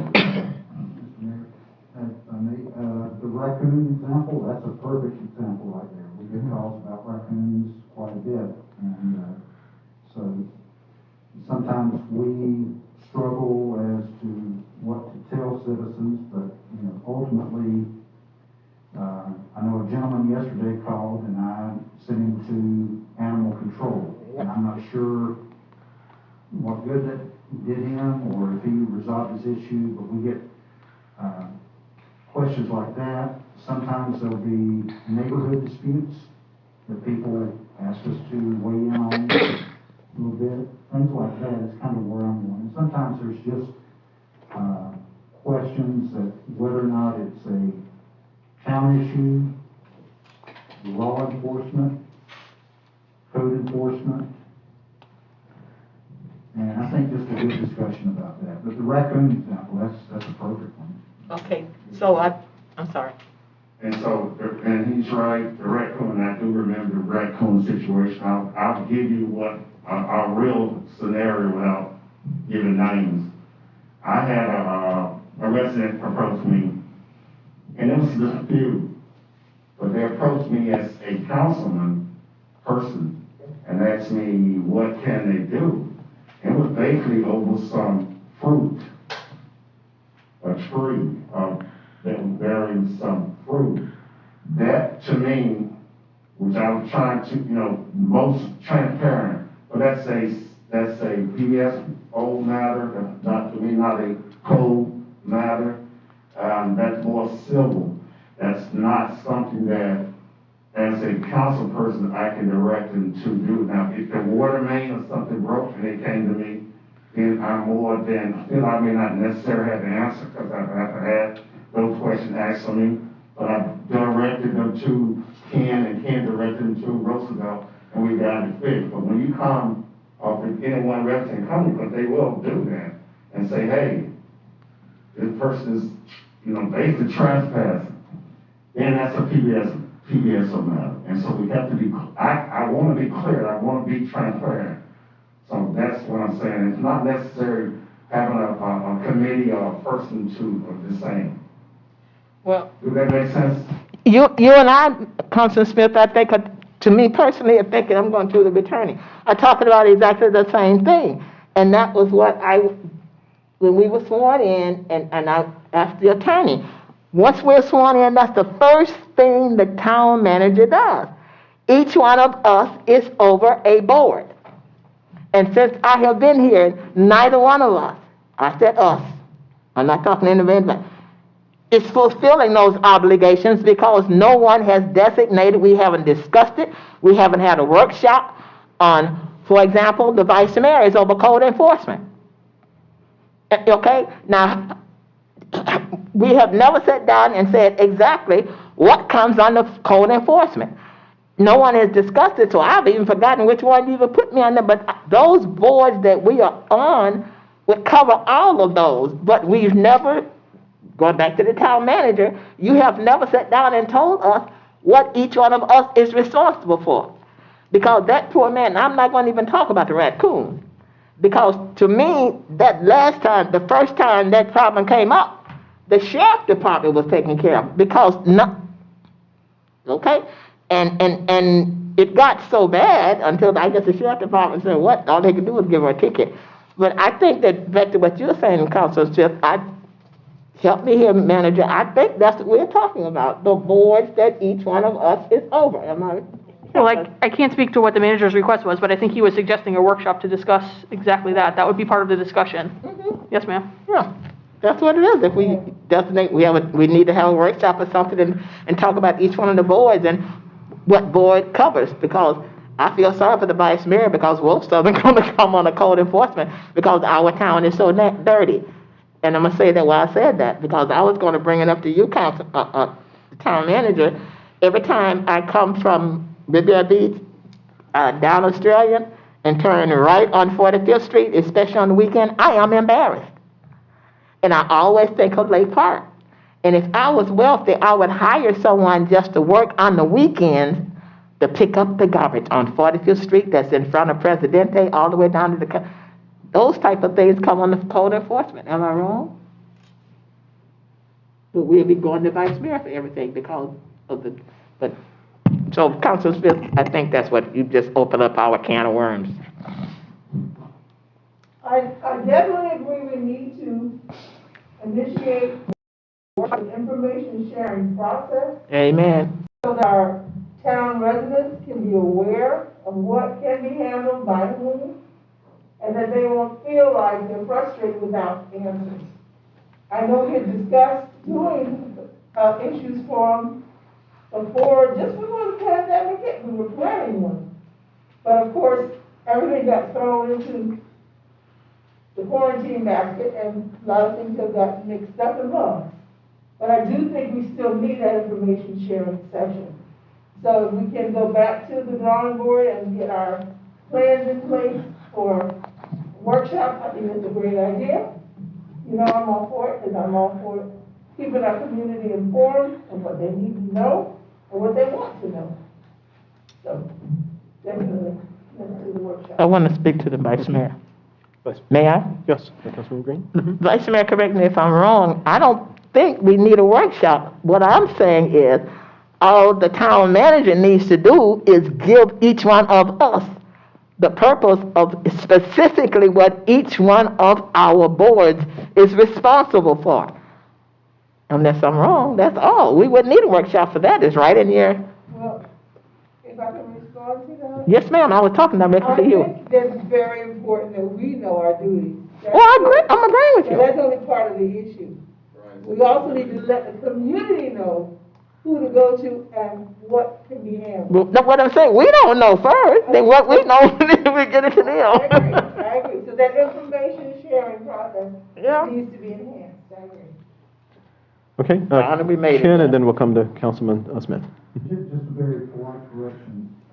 It's actually the mayor who makes the appointments at the reorganizational meeting each year or after the election.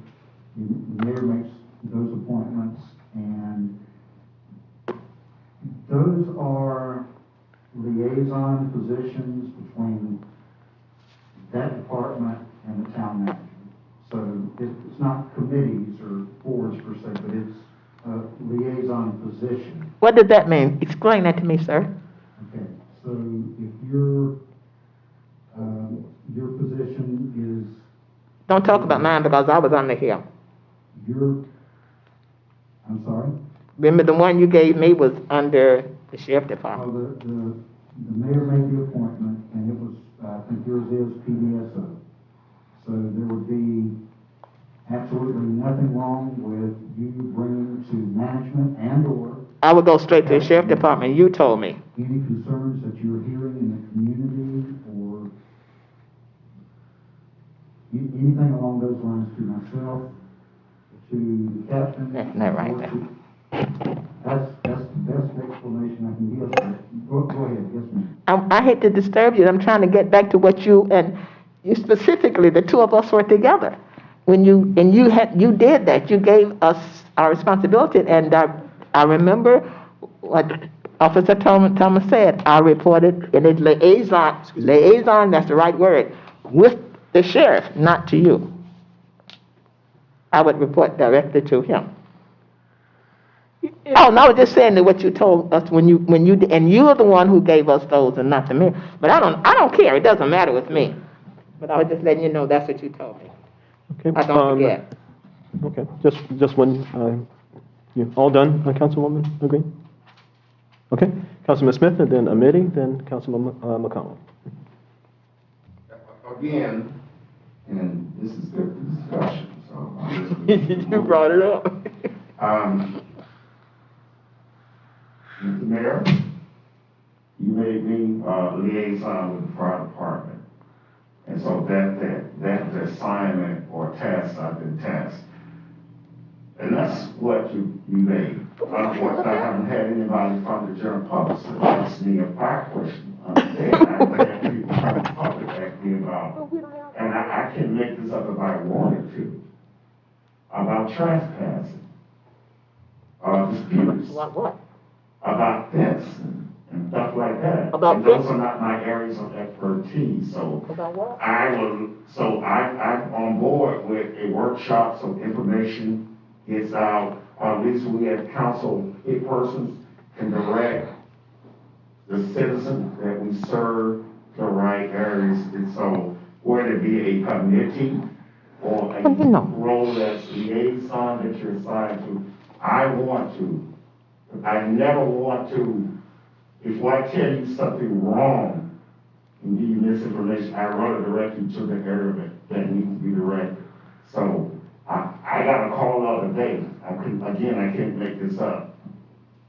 Someone knew I was a council person. They have some rental property in the industrial area. And when I got the conversation, I had to quickly tell them that's not my role as a council person, that's civil. So I say that to say this, and I'm done. Because what you're asking me to do, you set me up for liability or suit. And so all I want to do, if a resident comes to me and asks about something and it's important, nothing that can be said from my property line, where it's with my fence line, because you get that all the time. Or my water bill is a little high. They'll come to me, and what I have done in the past is directed them to staff. And so I'm never going to set myself up like that because that's not my lane. But I do agree with Vice Mayor, Commissioner Green, and that we do need to get the information out. And if it's set up in a committee format or a workshop format, so we know what to say and what not to say, it'd be great. And that's all I want is clarity. I'm not wanting to reinvent the wheel. I just want clarity, so, but you get these all the time. Just want to have some answer, even if it's as best you can. Oh, certainly. I see your hand, Ms. Green, that we're going to go to Councilwoman Green, but we're going to go to Amity. She had something first, and then McConnell, then yourself. What's the order? Yeah, we Okay. can. Well, let's, Amity, you want to defer? Yeah, I just wanted to clarify, thank you. Okay. So the appointments were made at the organizational meeting, as you say. The appointments were made. These are, the town has established departments. There are several departments enumerated in the code. The appointments are, as Manager Metcalf said, they are liaison appointments. So it's not that that council member then handles everything that has to do with that department's work. It is merely that that liaison would report back to the council on a routine basis, issues that are coming up within that department. They are merely liaison appointments. As Councilman Smith just said, there are many items that I'm sure all of you are approached about that are more appropriately directed to the town manager as administrative matters. So perhaps the workshop is a good idea just so that residents have an understanding of where to go with what issues, but just so we're clear on the liaison, it's not that the council person who is the liaison over that department is tasked with going out and doing anything specifically with that department. It is merely a reporting function back to the town council as a body. And that's all I wanted to add, sir. Thank you. Okay. Call it ceremonial though, Ron. Isn't it more ceremonial than anything? Yes, it's not a committee, it's not a board, it's a liaison position, it's merely a reporting role. Okay. McConnell, then Green. I'd like to offer this as my experience, and I've been, and I'm not blowing my horn or bragging, but I can say this, and it's good information. You are right, Councilman Smith. A lot of residents come to you for a lot of questions, and I have one thing I can admit. Because of my experience in the state and the county, a lot of them, when they come to you, they ask you questions, and all you have to do is refer them to your county commissioner. That happens a lot because I was there and I know. And a good example, it happened yesterday, and during Black History Month. And they wanted to know some question about Black history and all the elected officials and blah, blah, blah, blah, blah. And she came to me. And all I had to do, and this was, I think he's representative, anyway, the representative, he was a representative. I said, oh, you need a list of the Palm Beach County Black elected officials. She said, you have that? See what I'm saying? The representative asked me that I have, look at me, the list of the Palm Beach County Caucus of Black elected officials. I emailed it to him, problem solved. So a lot of times that we are blessed to have our representative in this building. So when questions come up like that, believe it or not, if you don't know, you can either, it's best thing to do a lot of times too, and they want the answers, is direct them to your county commissioner and senator, and that solves the problem right there. Okay. McConnell? Well, where that assignment to different departments in the town, I mean, before we went to the town manager type of government, we had an administrative type of government, which when the administrator, just like me, if I was over the police and they wanted to spend any money on whatever, the administrator had to call me and talk to me. I had to agree or disagree. But when we switched from administrative type of government to the manager type of government, the council at the time, and I think Mayor Albury can back me up on this, we hired a manager to run the day-to-day business of the town. So the council felt that we didn't need anybody over the other departments because the town manager, that was his job. And we didn't want to override the town manager.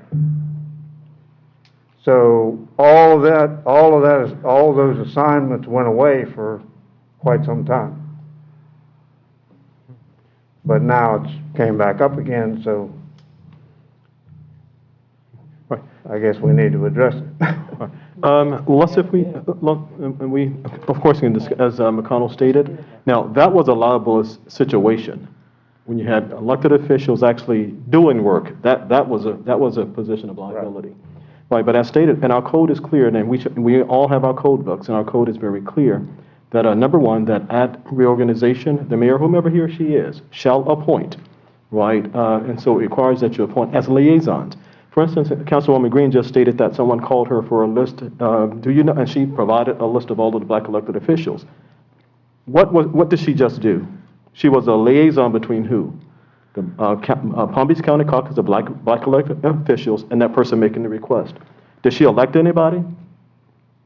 No, all she did was provided the information. And that's all liaisons do.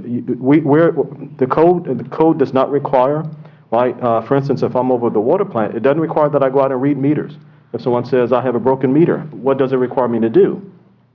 Okay, let me give you the information as it relates to the person over our utility plant and or the mayor. I've just acted as a liaison. I didn't do any work. I just provided the information. And that's all we're due in the form of government we have. Never, ever feel that you have to do work because you're putting yourself, as you stated, Councilman Smith, and no, we never put anybody in a liable position because we don't do work, right? The manager runs the day-to-day operations, and for instance, if we don't know who to refer to, what's the fallback? Refer to the town manager. And the town manager, not only that, serves as the sort of the traffic cop, to direct and do the things because he or she runs the day-to-day operations. And all we do in a ceremonial fashion, because the code requires, is be appointed over board, right? And so if I'm over PBSO, I may call Rodney, I can do that anyway, but I may call the captain, right? I'm sorry, give you official title, the captain. Hey, I saw your report. You stated that there was 10 burglaries. What's going on? Right? And then he explained, and then as the liaison over PBSO, when we get to council comments, oh yes, I had a meeting with council, now I'm giving you elected official, but I had a meeting with Captain Thomas, and he sort of clarified, remember his report, he clarified with me during that meeting that the reason for this is this, you've just acted as a liaison without chasing a burglar. Okay, so that's all we do, it's just a reporting type of a thing. Okay, now I'm gonna put a spin on it because I need to. Liaison is the most political correct word we can use, and we might have said it 1,000 times, and I on the day is I'm gonna just switch gears and just say I'm gonna be that conduit. There you go. The department or area that I'm being assigned to, which I won't use that L word, is the fire department. But I'm gonna be a good conduit because at the end of the day, I know nothing. I'm not going to go in a building and put out a fire. I'm not going to put on a mask. But when it comes to matters in the town and someone asks or inquire about firemen words, response time or whatever in building, I'm going to get with staff and eventually get the answers back to the person that inquired. There you go. I'm not jumping on no ladder. There you go. Getting no buildings or not. I'm just not. Right. Oh, no, not required. Right. But I understand wholeheartedly whether it's ceremonial or whatever. We do need to get the information out. If it's like work, I said it earlier on the day, so I'm gonna say it again. If you say workshop format, so be it. Workshops are good to have. Information and powers are good to have. And Councilwoman Green, you said it. You did something brilliant. Person approached you, seeking some information, and you were blessed to give them the information. So I get it. It's power in that. I understand wholeheartedly. And I understand Vice Mayor, her request, and because we go up here so often, so we need to understand what we have in front of us. We're tasked to do a job, and not really a job, but to serve. That's the word I'm looking for. Not a job, but to serve. So I I'm ready to jump into whatever we need to do, workshops, because I need to not continue being ignorant and know, if someone approached me. But I'm gonna separate, identify. When someone approached me about shrubbery and not my area, I will send you to code enforcement or tell you about a landscaping contract. I'm not gonna get into that. But I'm not gonna be disrespectful when someone approaches me in the neighborhood, in the community. Oh, certainly. But, yeah, we're just a go-between. Other, Councilman Green?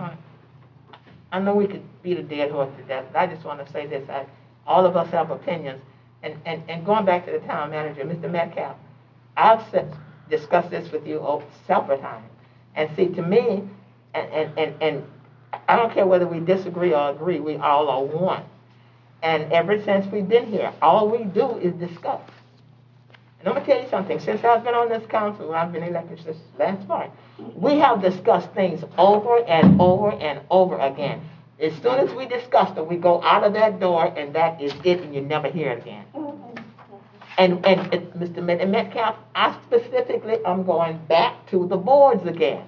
And I said to you, I said, Mr. Metcalf, you gave us the boards. We don't do anything. And then I said to you, why do we even have Mr. Councilman Smith over a fire department? We don't even have a fire department. You remember that? Like you always say, you don't remember. I did that. And you never discussed it, you never changed it because we never discussed it again. So I said that to say this. Why are we discussing it over and over again when we have a board? Either the mayor makes the appointment and we decide, okay, we're going to have a meeting and specifically say this is what we do. Because I disagree when you say the boards are just liaison. No, they are not. They're not. Because I'm going back to the vice mayor. I'm going to yours because yours is most difficult. There are many things that comes under code enforcement. But code enforcement doesn't necessarily mean we have to put it all on her. Because I've been talking to you over and over again. Why is that pole still on the sidewalk out there? I've complained about that dirty, that I can't stand that Mr. Grosser. It's been there for 40 years. They never plant a plant. They had a big old mattress against the wall. I mean, those come on code enforcement. So that may be her department, but I can always pick up the phone as the vice mayor and talk to her about it, and we work together on it. So they are not liaison. Those boards are things that we can manually do instead of sitting up here having a meeting, read the agenda, and go home. I said we don't always agree. We have an opinion. Okay, Vice Mayor, then we're going to go to committee. Yes, I just want to clarify one vital point. We do a lot in this town. We are conscious and aware of the needs in this town, and we serve this town with energy, vitality, and enthusiasm. I will never allow anyone to say that we come up here and talk and we leave and do nothing. That is not true. But our purpose for being here is to be able to talk and unify our efforts so that when we go forward from here, we are not all encumbered with the power. The power is evenly divided between the council, the staff, and the administration. So we all work together. No one person is in charge of any department because there is no department board.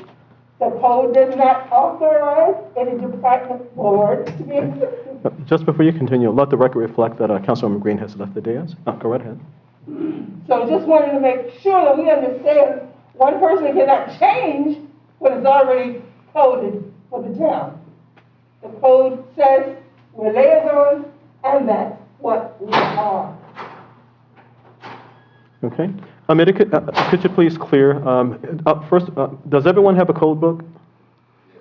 Okay. Can you please sort of clear part of this for us? Yeah, I mean, I can read you the code or I can just explain it, but it says, as is what happened back in March, the mayor shall appoint one of the other council members as a commissioner of each town department at the organizational meeting of the council to be held in accordance with the town charter. That's at your normal reorganization meeting.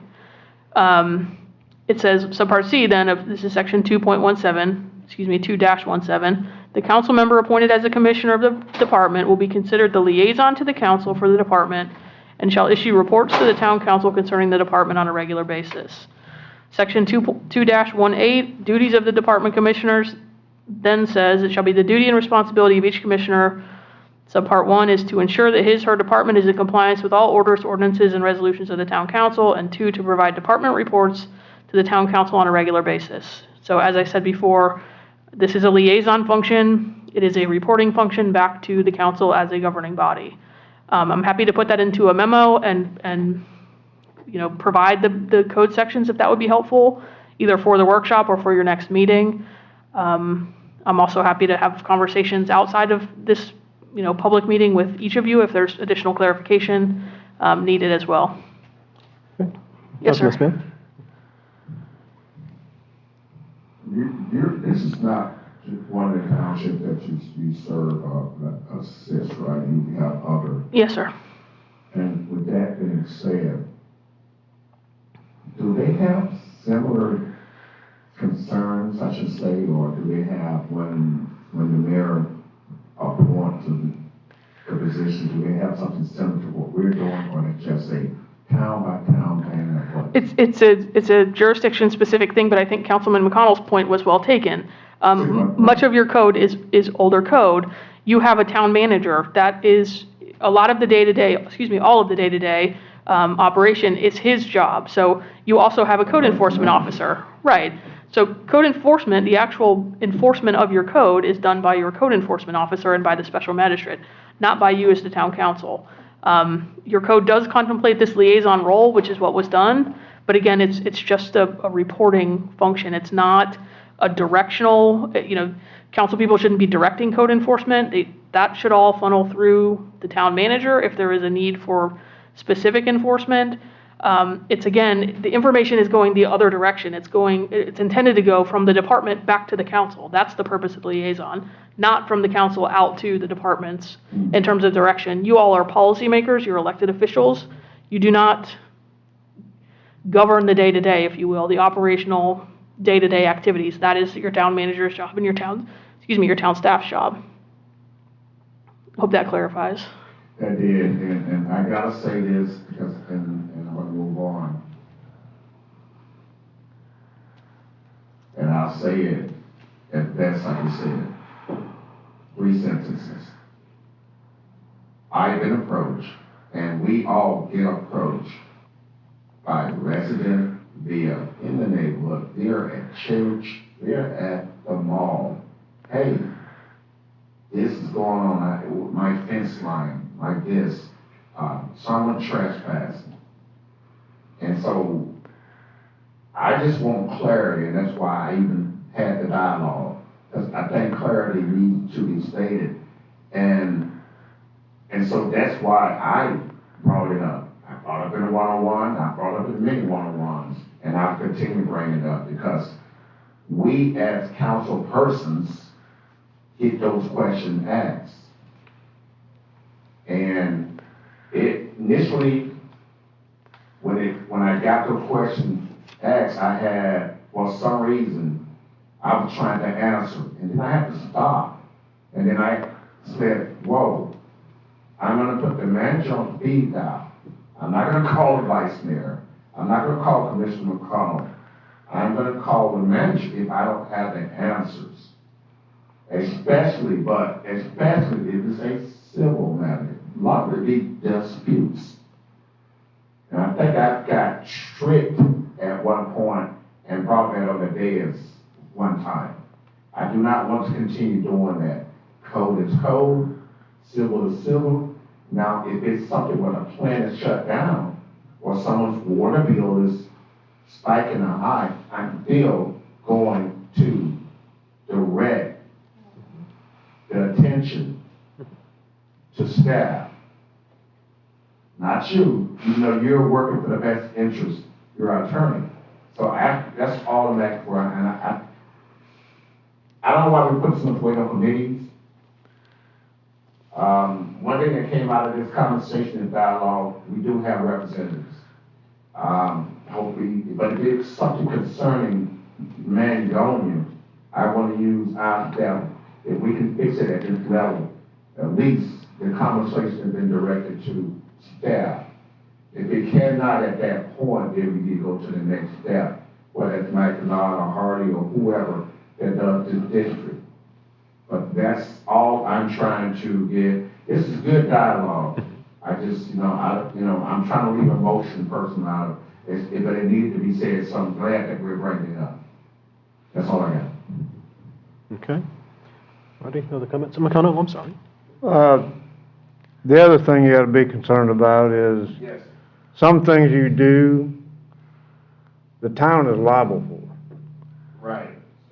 So you have to, there's a fine line there that you have to, like you said, you went so far and then you stopped. Wait a minute. Because you don't want to do anything to, that's going to come back to the town and the town attorney, because you said something or you've done something that you shouldn't have been doing, and you sat on the council. Right. Just briefly to that point, and I think we've probably seen it, Amelia may have seen it in her experience with government and municipalities, is that, as stated, when we're out in the community and someone asks us something, or if we, I'll help you do that, I'll help you put up your fence, and we put it in the wrong spot, we bust pipes and everything else, I've made a legislative decision as far as they're concerned. And who are they going to sue? Right, because I'm a representative of the town, right? And so therefore, in a situation like that, I just, let me refer you to town, and that way they can explain to you, where you should be placing your fence, and they may have some underground utilities. They'll explain all of that to you. What have I done at that point? I was a liaison. Yeah, a conduit. And I was, for definition purposes, I wanted to make sure, a go-between. Yeah, and that's all it is. You don't do the work, you just refer to the persons who can get it done. That's all it's required to do. Right, but now if there is an issue as it relates to just having liaisons over departments, then we could address it and have it removed. We are the legislative body that makes that decision, if we're going to do it or not. Right, right. We hope it'll come to that, a workshop. Okay. Yeah, we can do that. But if that's resolved, I don't see that, but that's just me. And I hate to give my opinion on the other day, but I don't. Okay.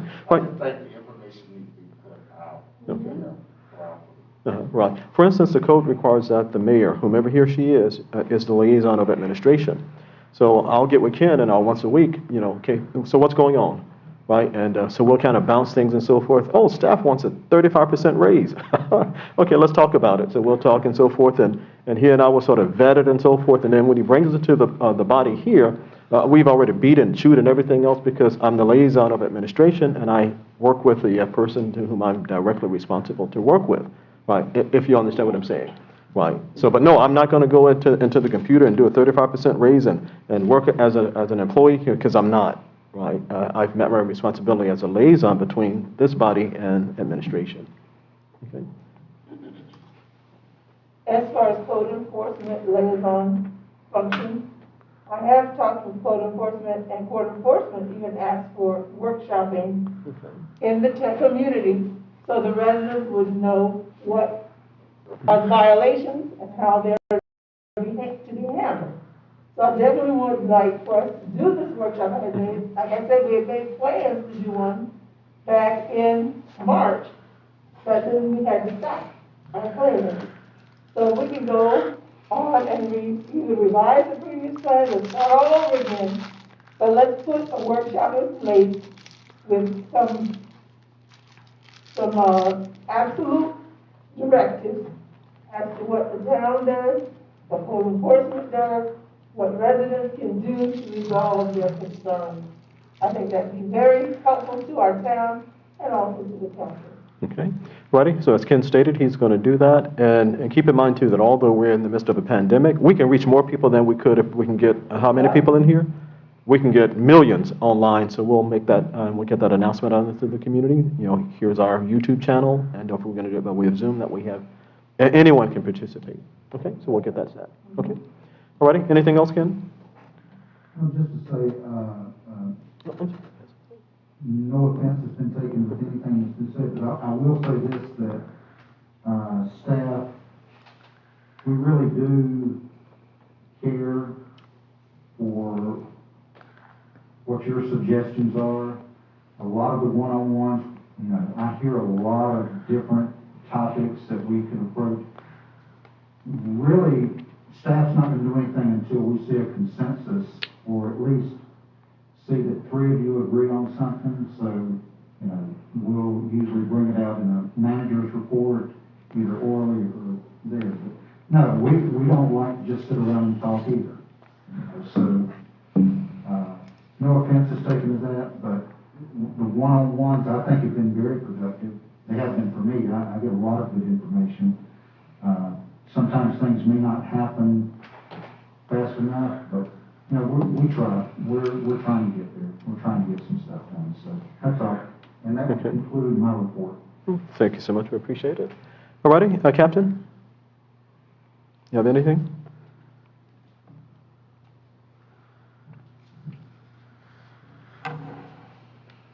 Good evening, Mr. Mayor. Good evening. And Vice Mayor, esteemed members of the Town Council. You should have before you a copy of the weekly report. Are there any questions? Any questions for Captain? My question would be, again, not particular to the weekly report that's in front of us, but, and I know when I get into incidents, and if it's being investigated or ongoing, you cannot talk on, but there was an incident that happened in the Bryn Mawr development, a couple of weeks back. And so, are you able to even discuss that? There was a shooting on the back street, so that's several weeks back. That's been investigated by BCD division. Okay. Thank you. If there's nothing else concerning the report, I just want to add a couple of things. Number one, the LPR system is being put up, so that should be up and running real soon. Just so that residents listening will know what you're referring to. I'm sorry? Just so residents listening will know what you're referring to. LPR is a camera system that reads license plates. And it is basically, if we have a suspect vehicle, in particular, a vehicle that's involved in a crime, we have the ability to track that vehicle by its license plate. That's it in a nutshell. That's it. And so we started the preliminary part of that, and hopefully in the next year or two we'll be able to expand that. Also, I want to take the time out to thank Mr. Metcalf and Tavares, the public work gentlemen. They've been instrumental in helping us make sure that we get meals out to the community. We have, in this community, we have school-age children who are at home virtually, learning virtually due to the coronavirus. And they've been instrumental in helping us get food, not only in Mangonia Park, but we've actually been able to reach out to various locations in the counties through our partners in the other districts. So I want to take the time out publicly, thank Mr. Metcalf and thank Tavares for their efforts. And speaking of which, next week we'll be doing another distribution.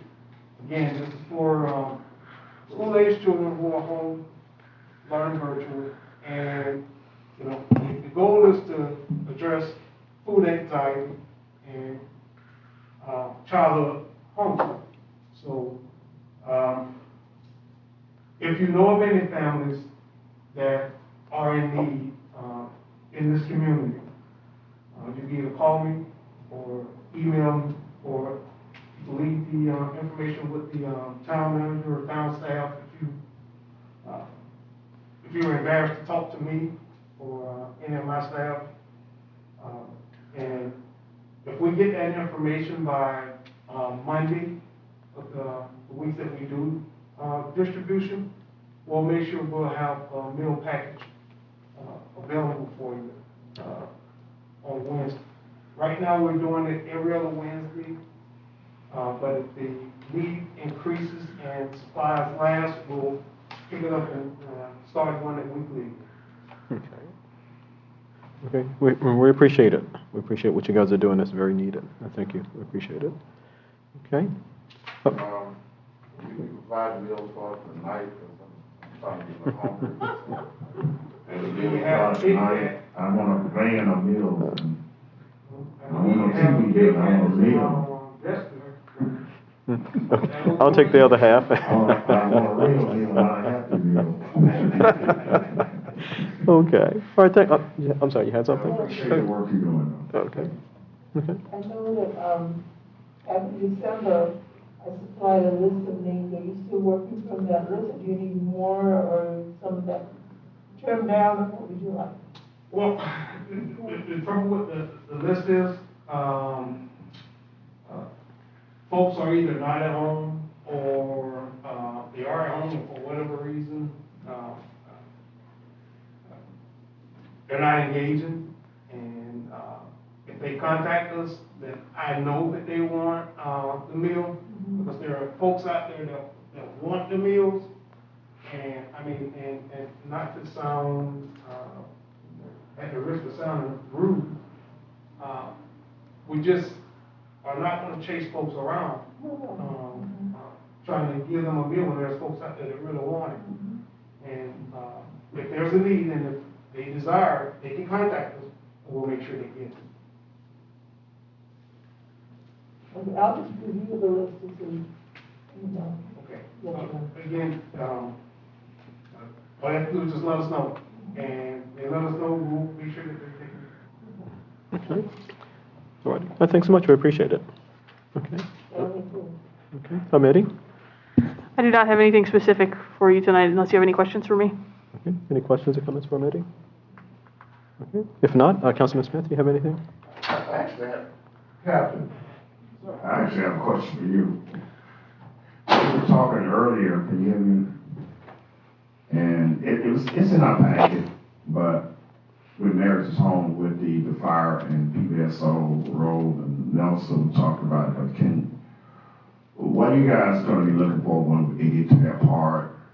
I know it's a proposed gated community, and, you know, I guess those papers have to come forward. You got to put your eyes on it. Can you kind of talk on that a little bit? If I could, I'm sorry to interrupt If you. you can. Yeah, I Okay, no can, problem. I can speak with him after and speak with you, no problem. but because that's coming back before you, it wouldn't be proper to talk about that now. You know, you're right. Sorry about that, sir. No, that's why you get the big, no, that's right. Not a problem. Sorry to put you on the spot like that. That was not the intent. I'm good then. Okay. Not a problem. We do those, and then we know, then we learn, so. I know. Okay. Well, not a problem. Okay. McConnell? I'm sorry, anything else? Okay. That's it. McConnell? You have anything? Well, the only thing I'd like to say is, everybody stay safe. Sounds like there's another, virus out there or something. It's supposed to be worse than the one we got. 3 at this point. 3. And stay diligent and, hey, wear a mask. You know, do your social distancing. There's just, I don't think anybody likes to do it, but, you know, we just need to do it. We get through everything else. I'm sure we're gonna get through this.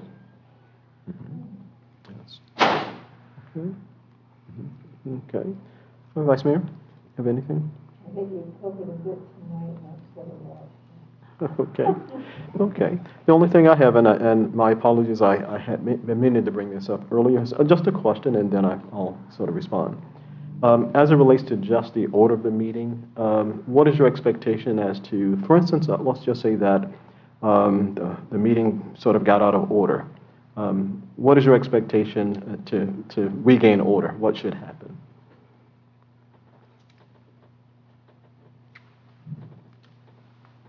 And this is just general, just general. You're asking a kind of loaded question since you're asking that, you know. First and foremost, it shouldn't get out of order, but in case it has, we'll watch. We're up here. It's been reported. The best rule that I know when you're making decisions or have open dialogue, you really got to separate your emotions. You know, if you can do that, then I think we'll have less instances, because quite frankly, I don't agree with everything you said, Mr. Mayor, or Vice Mayor, or Shirley, or Mr. Metcalf, or Sherry, but I can't get up here and be a 2-year-old. So, because when I allow that, then I'm letting emotion get into, so I guess what we do is say a little prayer before we come up here and to conduct ourselves as elected officials, and our main goal and priority is to serve, and nothing wrong with agreeing and disagreeing, but we just can't have certain conduct. Okay. And I'm talking to self. I'm really talking to self, but if you're in that category, then if my mom said the shoe fit, and you're gonna end up have to wear it. And so, it's nothing you can or cannot do. It's just my opinion. Now, Vice Mayor may have another angle, or Mr. McConnell may have another angle, but I think when the dust settles, we can agree that we have to up here and never ever question, even if you feel that way, our character or whatever, or what we do. I run you pull me to the side. Okay. And be all over the microphones. It's not cool. All righty. So I'll restate the question, and it's a pointed question. We're in a meeting. It goes off the rails. In your mind, what are you saying? We got to get this back to order, and so I would need for what to happen? Okay. All right. So that's, since you asked it, take a little mini recess and stop it, and just you have that. I would think you would have that ability. And take a little, because you can kind of sense when it comes on little red flags. So take a look. Let's recess for a minute. You know, that may try it like a fire alarm. You know, hey, so it's real, but maybe that'll help before it comes to a head. And what I mean by head, then you're doing things that we can change after it's done. So that's my suggestion. If there are any more, that would be one of my suggestions. Okay, Vice Mayor, then we'll come to McConnell. Well, I think it's very important that the reminder is given that we are in front of the public, and that our information should be accurate and appropriate. And that when something is out of line, I think you as chair definitely would be responsible for indicating that this is not appropriate, and well, take a pause, as he said, or some control of the matter should be exercised, so that we do maintain a sense of unity and harmony among ourselves. Okay, McConnell? Well, you know, some people say it, but they don't practice. You know, they say it all the time, but they don't practice. It's kind of like my granddad used to say, practice what you preach. But, okay. you know, you try your best to just kind of let it go over. But sometimes you can't do that. Okay. Right. And one adage that I would like to say, when you're, and it could be, you know, and Vice Mayor, you know I love you. You know that. I love all of you. But my thing is, there's, because my wife said all the time, feed into it. She uses that phrase a lot. So even if you feel the need to, or compelled to correct, in your opinion, a wrong, you gotta pick a time to do it. Because if you get lured into it, and it goes on, then it becomes, it's already a mess, but it can be a bigger mess. So that's just something that may be something we can apply. But it's thought, what I said earlier, I'm not gonna waver from that. When you see those red flags, you're gonna have to have we should have a little, take a little recess. And when you take a recess, that's not going and throw your fingers at the person or be confrontational, just take a little recess. You know, have a little glass of water, whatever, and then come back.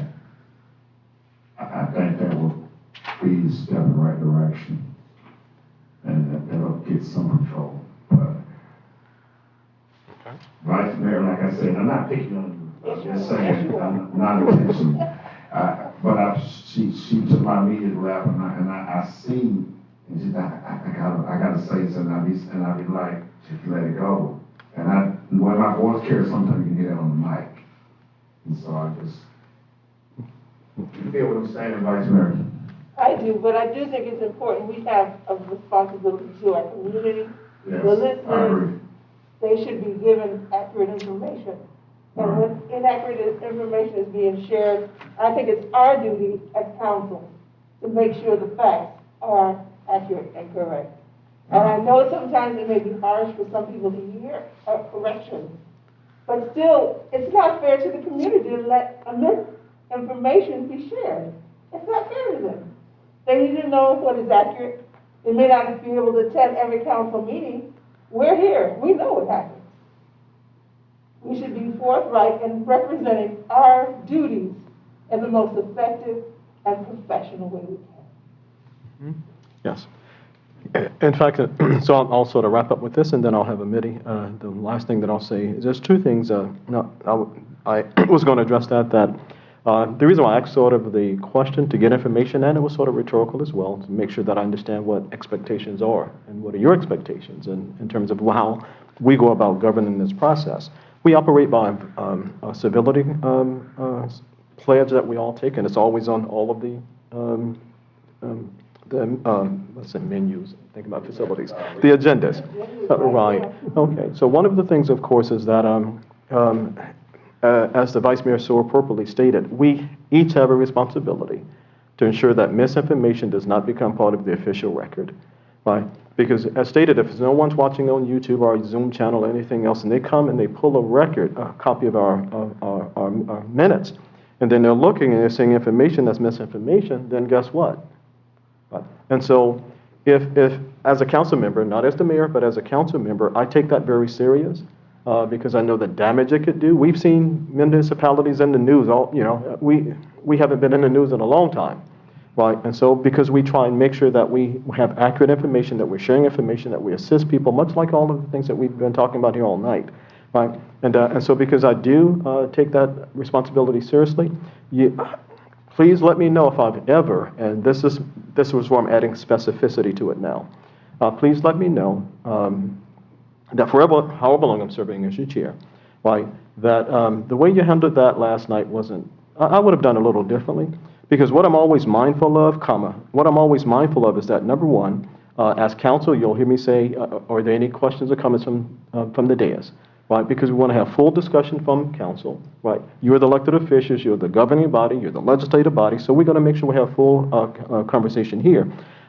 You'll see me, I'm writing and so forth, so I know that Councilman Smith raised his hand, but before that, Councilman McConnell, then Smith.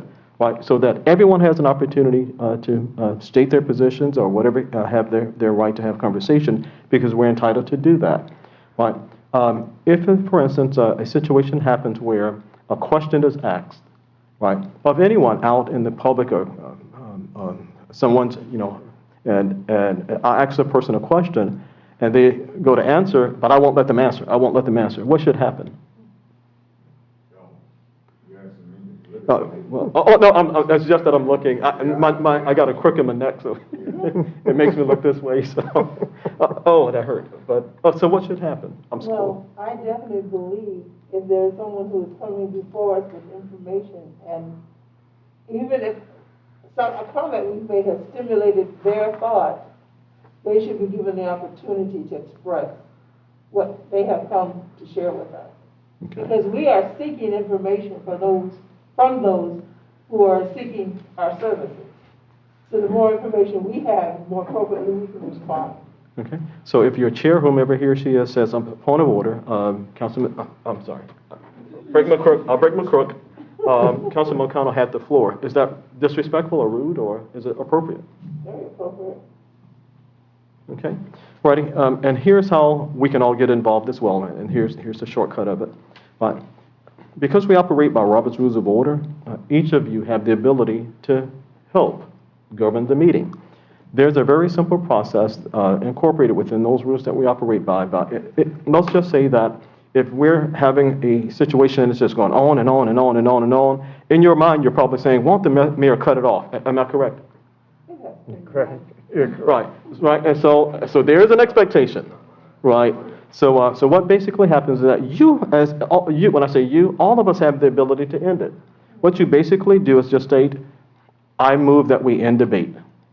If it's a debate or conversation, whatever the case is, and it's not subject to a debate, it happens, right? And at that point in time, because you figure we've had full discussion, so Mr. Chair, I move that we end debate or conversation, whatever the case may be. And at that point in time, we go to a motion, the majority, all it takes is 3 individuals, and you stop the debate. Right. Particularly if you feel that it's going off the rails, and I'm just speaking generically, if you feel the conversation I've heard enough or it's going off the rails, you simply state that, and guess what happens? We go immediately to a vote. That's fine, but you still got to get 3 meetings, 3 votes. Right? So a simple majority, right, and a simple majority will end the conversation, the debate, whatever the case may be. So let me go to Mitty just to make sure that I didn't misstate that. No, sir, you're correct. Okay, right, and so we all have a part to play, and so with that, I wanted to share that with you, and that way sort of help us to ensure that we're adhering to our pledge of civility, right? Because you're helping the process by not letting it go off the rails. Okay, just a simple process. Okay. Last question, man. Sure. It's trauma should be the last question. Oh, not a problem.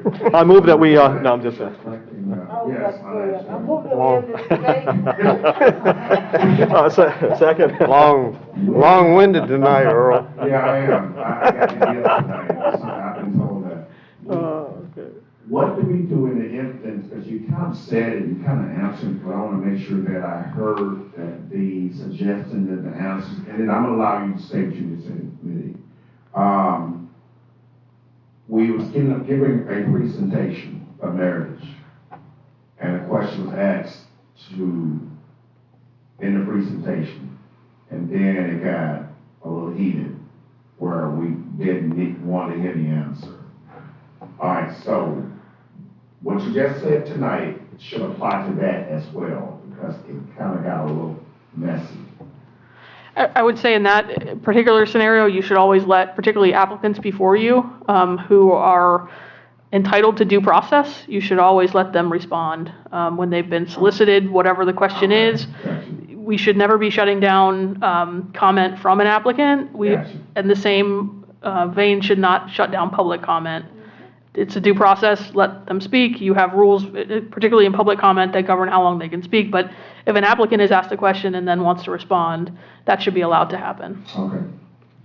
Thanks for the clarity on this. And I'm sure that would apply to a question to staff also. No, we can shut down staff. No, I'm just kidding.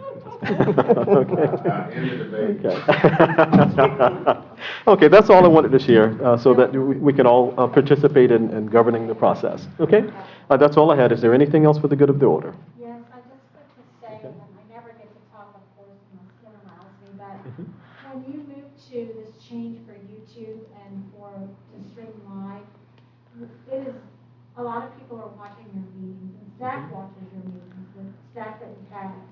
And, personally, people have commented about the ugliness of it sometimes. And we try to be as unbiased as possible. And sometimes it's just, you get railroaded, I guess, for lack of a better word, for trying to do your job. And you guys have been very generous to us in your understanding of the sound system. First, I'd like you to know I'm not a sound tech. So we try to do the best that we possibly can. The town manager said that earlier. And the people at home are watching you. And I have property in Montgomery Park too. And I know that someone from the neighborhood said that it was so nasty last year, they just turned about they didn't want to hear it. So that's what you're getting. When you bring certain elements on the dais, you have to be cognizant of who's doing what behind the scenes or who's saying what, and then your one-on-one should be resolving a lot of your issues. That's what other cities and towns and villages are doing. They have one-on-ones or they have pre-agenda meetings, and when they come before openly, you have to be transparent. Most of those things have already been discussed with your one-on-ones and your personal meetings that you've had, not personal, but your professional meetings that you've had with certain entities or developers or people, period, whether it's a resident or a business. And you also have to remember, it's not just residents that are watching you, the businesses are watching you as well. I just wanted to say that because they watch us when they come into the office or when they speak with us on the phone. We have to be very careful how we respond, no matter how we feel about it. When you walk through that door, everybody is treated the same. Everybody, no matter what your preconditions are. So, I mean, I just wanted to say that from our where we stand in the office versus, you're the governing body. Yeah. No, and that's appreciated. I too have been approached, and I've had individuals who say, I log on just to get a laugh. It's like, because it's funny. I said, what do you mean it's funny? And said, well, have it always been funny? No. In fact, we used to have the most boring meetings ever. Nobody wanted to come because it was just so boring.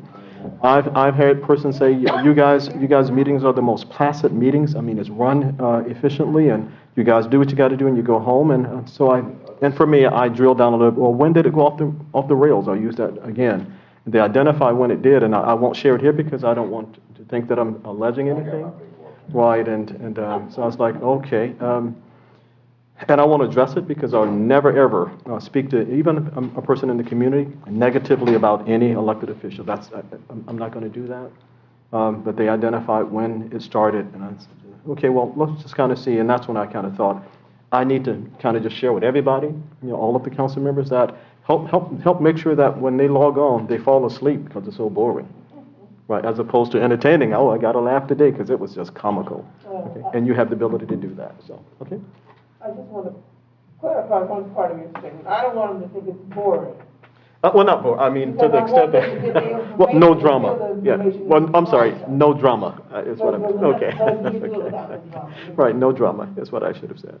Okay. See, I stand corrected. No drama. Okay. All right, and thanks so much, and I appreciate you being able to jump in and help out to keep everything moving along efficiently. Thanks so much. All righty. So with that, I heard a question. Next meeting is February 16th. Okay, so in 2 weeks. Righty, so we'll see you in 2 weeks. Thanks so much. Thanks so much for your time and your efforts. Motion has been made. Is there a second? Is there a second for adjournment? Second. It's been properly. All in favor, aye? Aye. Aye. Okay, poll same sign. Thank you so much, and we'll see you on the 16th. Thanks so much.